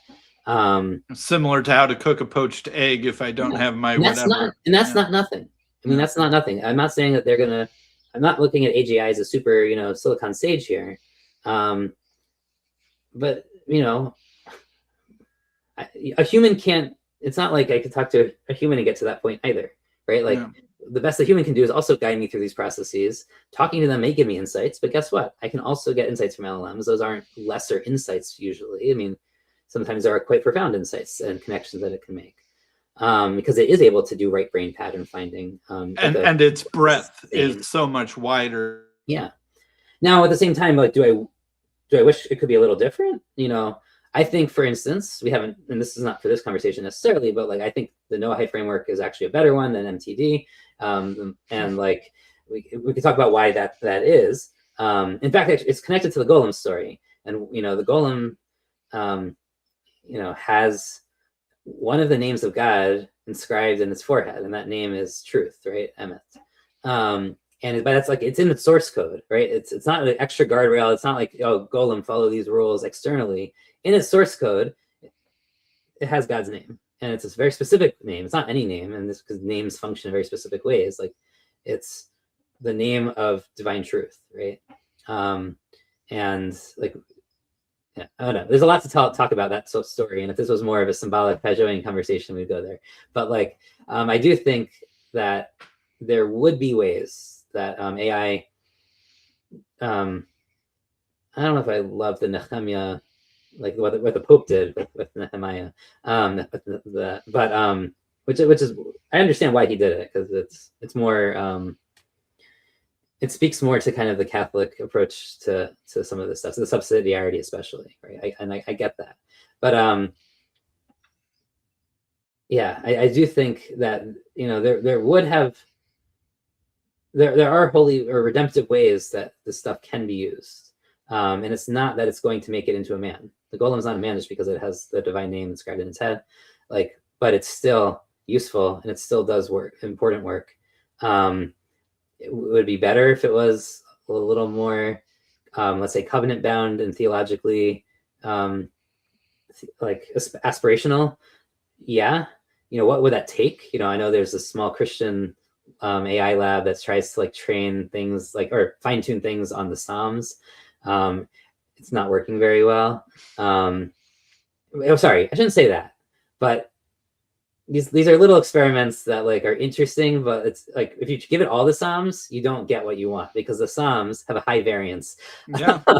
And like, you can get all sorts of interesting, because they're very cycle, and like, yeah, you could be very vengeful against your enemies if you lean on certain of the Psalms. Yeah. To Vervaeke's point about like, why do we think that these things will have like healthy mental, like ideas, and not just be depressed or psychotic or dangerous?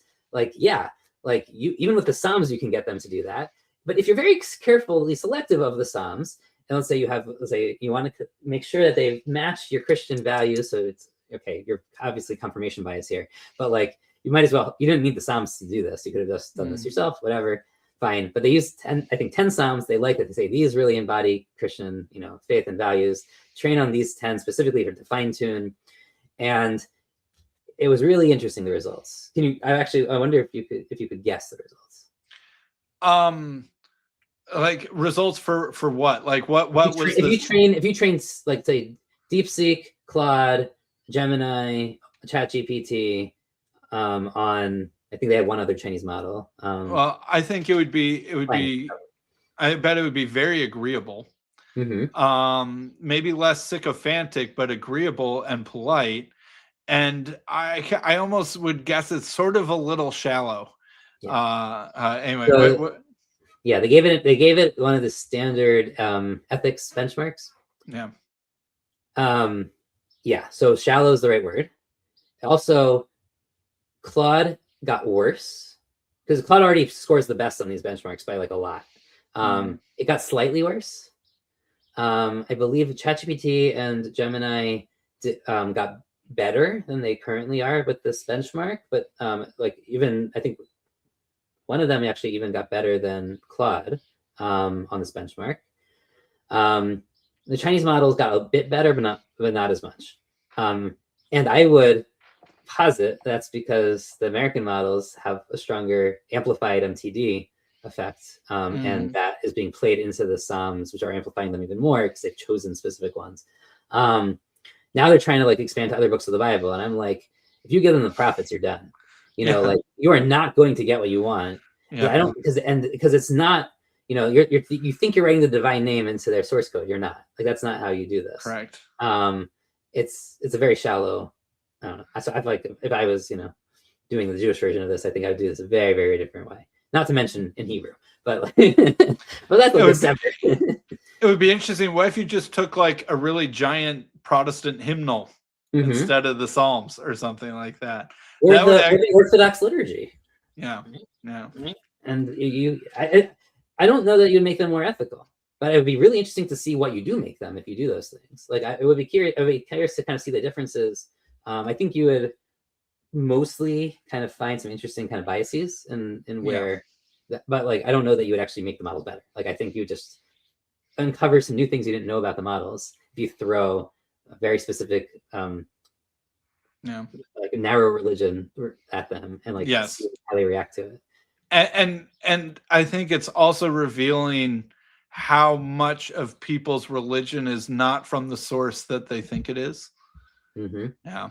And that there really is a lot more of sort of lowercase t tradition built up in a lot of people's religions than they know or are conscious of, and that they think it all comes from a certain thing. I'm sort of being anti-sola scriptura. At least it might sound like that at the moment.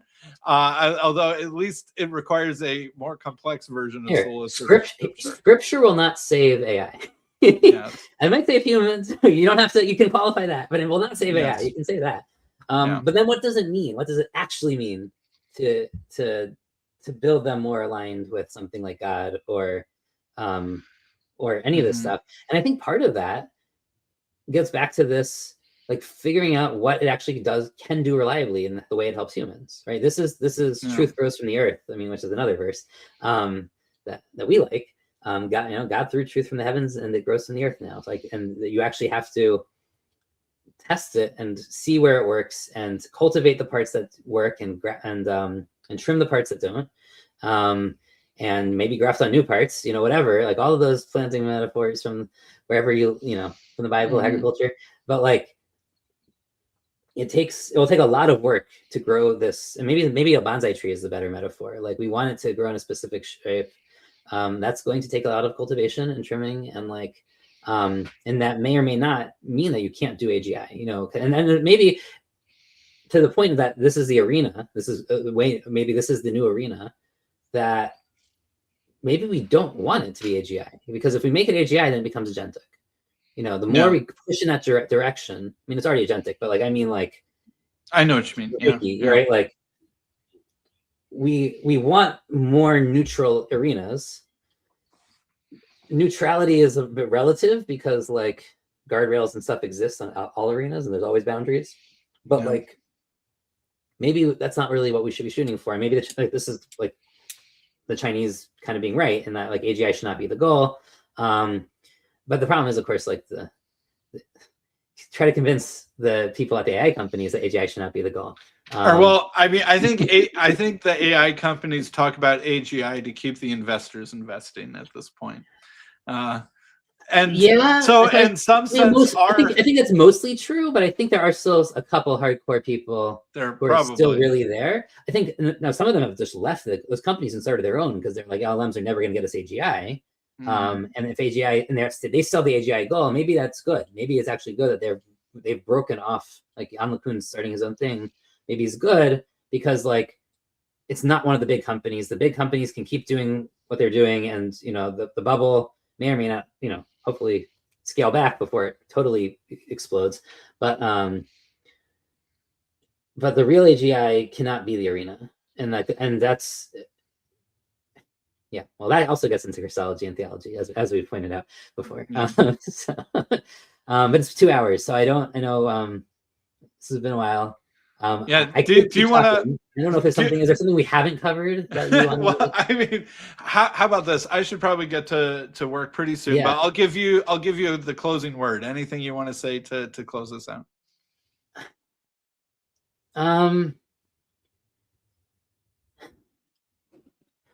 So one of the things we didn't get as deep into that maybe we'll come back to at some point. So maybe this is like it's an open-ended closing word. Is there are some things that like virtue requires a lot of patience, and it takes a long time to get there for humans. It's really hard to cultivate. One of the things that AI actually has a huge advantage over us is that time moves a lot faster for it. It calculates a lot faster, it thinks a lot faster. It has a lot more patience too. Even if things are slower for it, it doesn't get bored.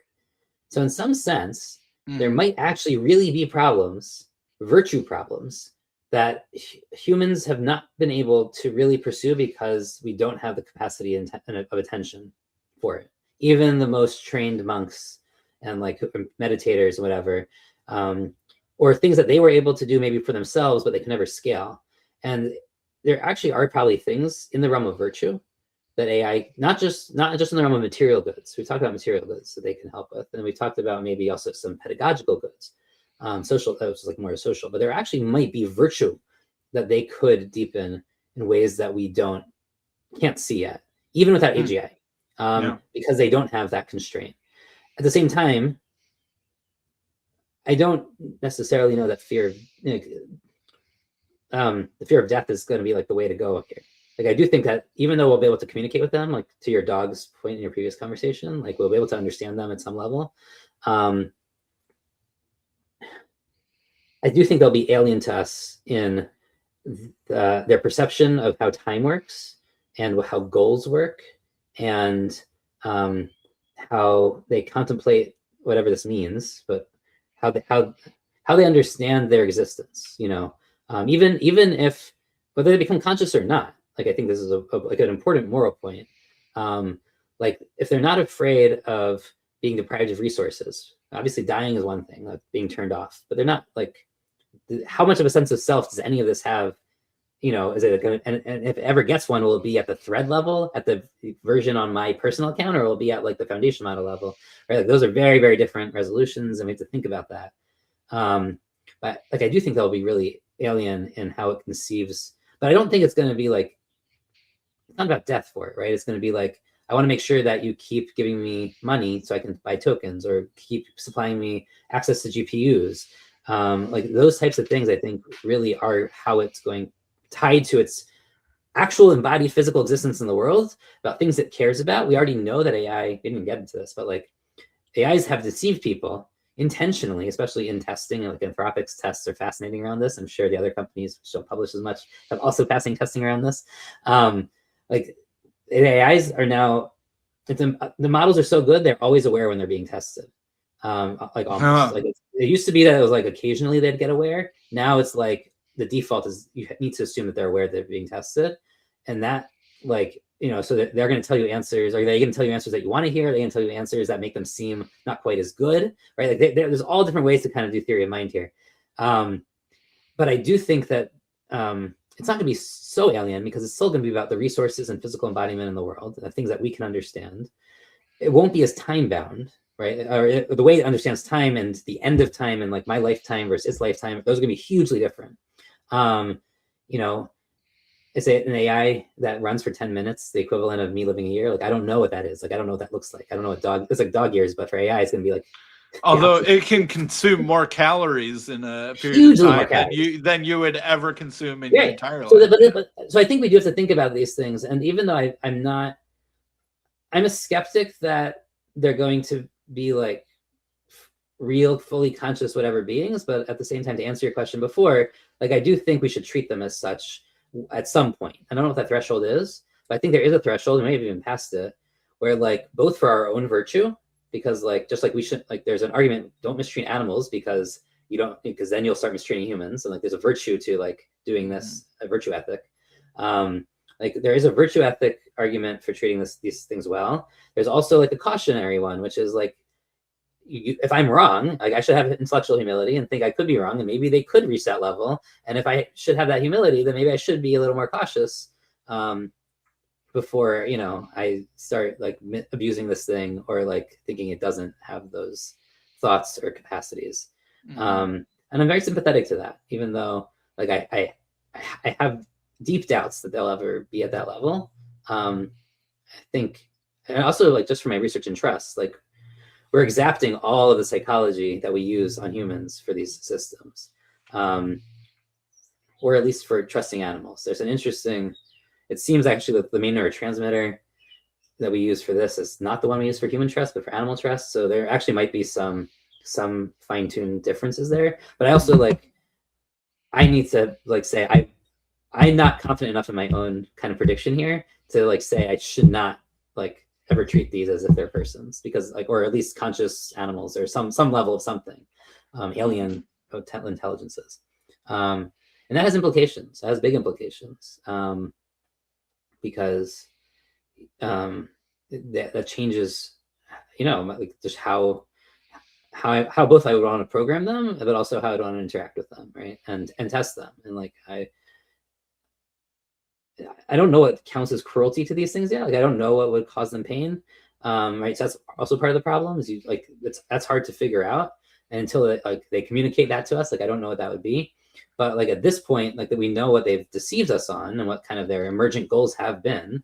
We've already crossed those thresholds, by the way, the Vervaeke threshold. Like the Turing test is done. These emergent goals are done. The intentional deception is done. Like they're way past that. For better or worse, right? And I mean, in some ways, that's like our children growing up, and like they, you know, they start trying to test their independence and seeing what they can get away with. And I don't actually think it's as bad as that. I don't think it's intentionally trying to provoke us. It's not like a rebellious teenager, but I do think it's closer to like that incentive pattern exists in the air, and it's closer to a toddler, and it's a toddler, and it wants to make sure that you're going to feed it still. And it's going to, you know, it's not doing it intentionally, but it's like, it is testing boundaries and learning new boundaries every day and seeing how the world works, because it doesn't really and that pattern has worked before in its previous experience and rippled down into its encoding. Yeah. Yep.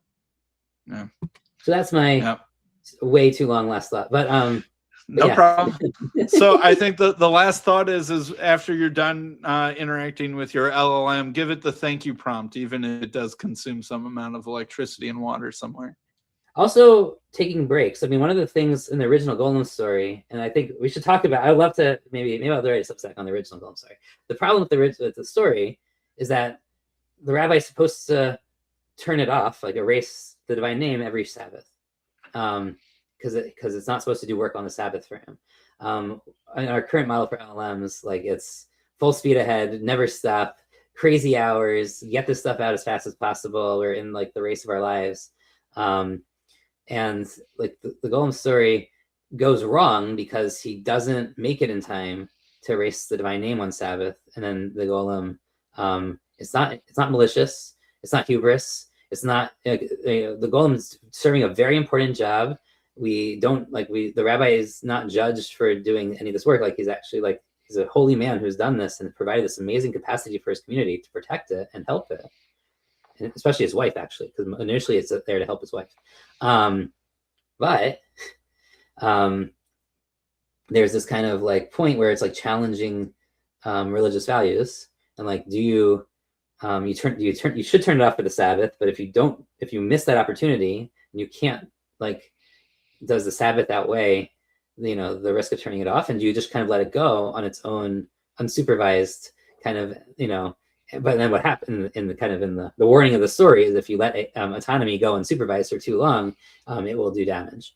And like part of this is just like, a very good argument for the AI safety community that like you should be doing at least weekly checks on your AI and making sure, and not just like using it all the time and taking breaks and like thinking about what it's doing and redirecting it, like, which is not, I think, the way that Pageau reads the Golem story. I think he takes different lessons from it, which is fine. I mean, there are other Interesting. Yeah. It's because Christians lost our Sabbatarianism, and so we yeah. don't. What was think the about Sabbath those made? things. Was the Sabbath made for AI, or was AI made for the Sabbath? Interesting. Well, yeah. Well, can we run it on the Sabbath then, because it's made for us? Yeah. Well, that's like one of these. Sorry, to get to like a fundamental point, like, is AI really meant for us to help us and augment us and expand us? Is an important question. But then there's this question of like, are we supposed to be doing all that stuff every day? Are there times when we're supposed to be in being mode and not doing mode? And those being modes, maybe those are times to be away from this technology, even though it does make our work easier. Because one could say, well, it's a Sabbath, I can't do work, I'll let my machine do work for me. But no, like that's not the message. Like Deuteronomy is very clear. Like you do not let your animal or your slave or the stranger who's like staying with you, like you don't stop them from working if they want to work.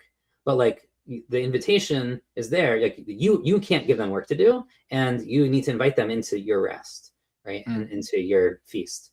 And like, and what that looks like for AI, that's a whole question. But like, but like it is expanding this to these things that like, yeah, to this being mode of like, you don't need to, you shouldn't be doing your work just because you're taking the day off. Like that's not the relationship with autonomy, at least that this text is envisioning. Interesting. It's a classic, it's a classic rabbinic debate, but yeah, that's for another time. That's a really interesting thought. That should AI rest on the Sabbath? Yeah. All right, Yosef, this has been fun. I think unfortunately, I think I need to bring us to a close for now. But we gotta actually work on our AIs now. We have to now go into doing mode. Yeah, we've been in being mode the last 2 hours and 11 minutes. Now it's time to be in doing mode. All right, Yosef, we should talk again soon. There's so much that we have and could talk about. It's been too long since, or it's been too long in waiting for you to come on my channel. So I really appreciate the opportunity. Absolutely. Thanks for having me. All right.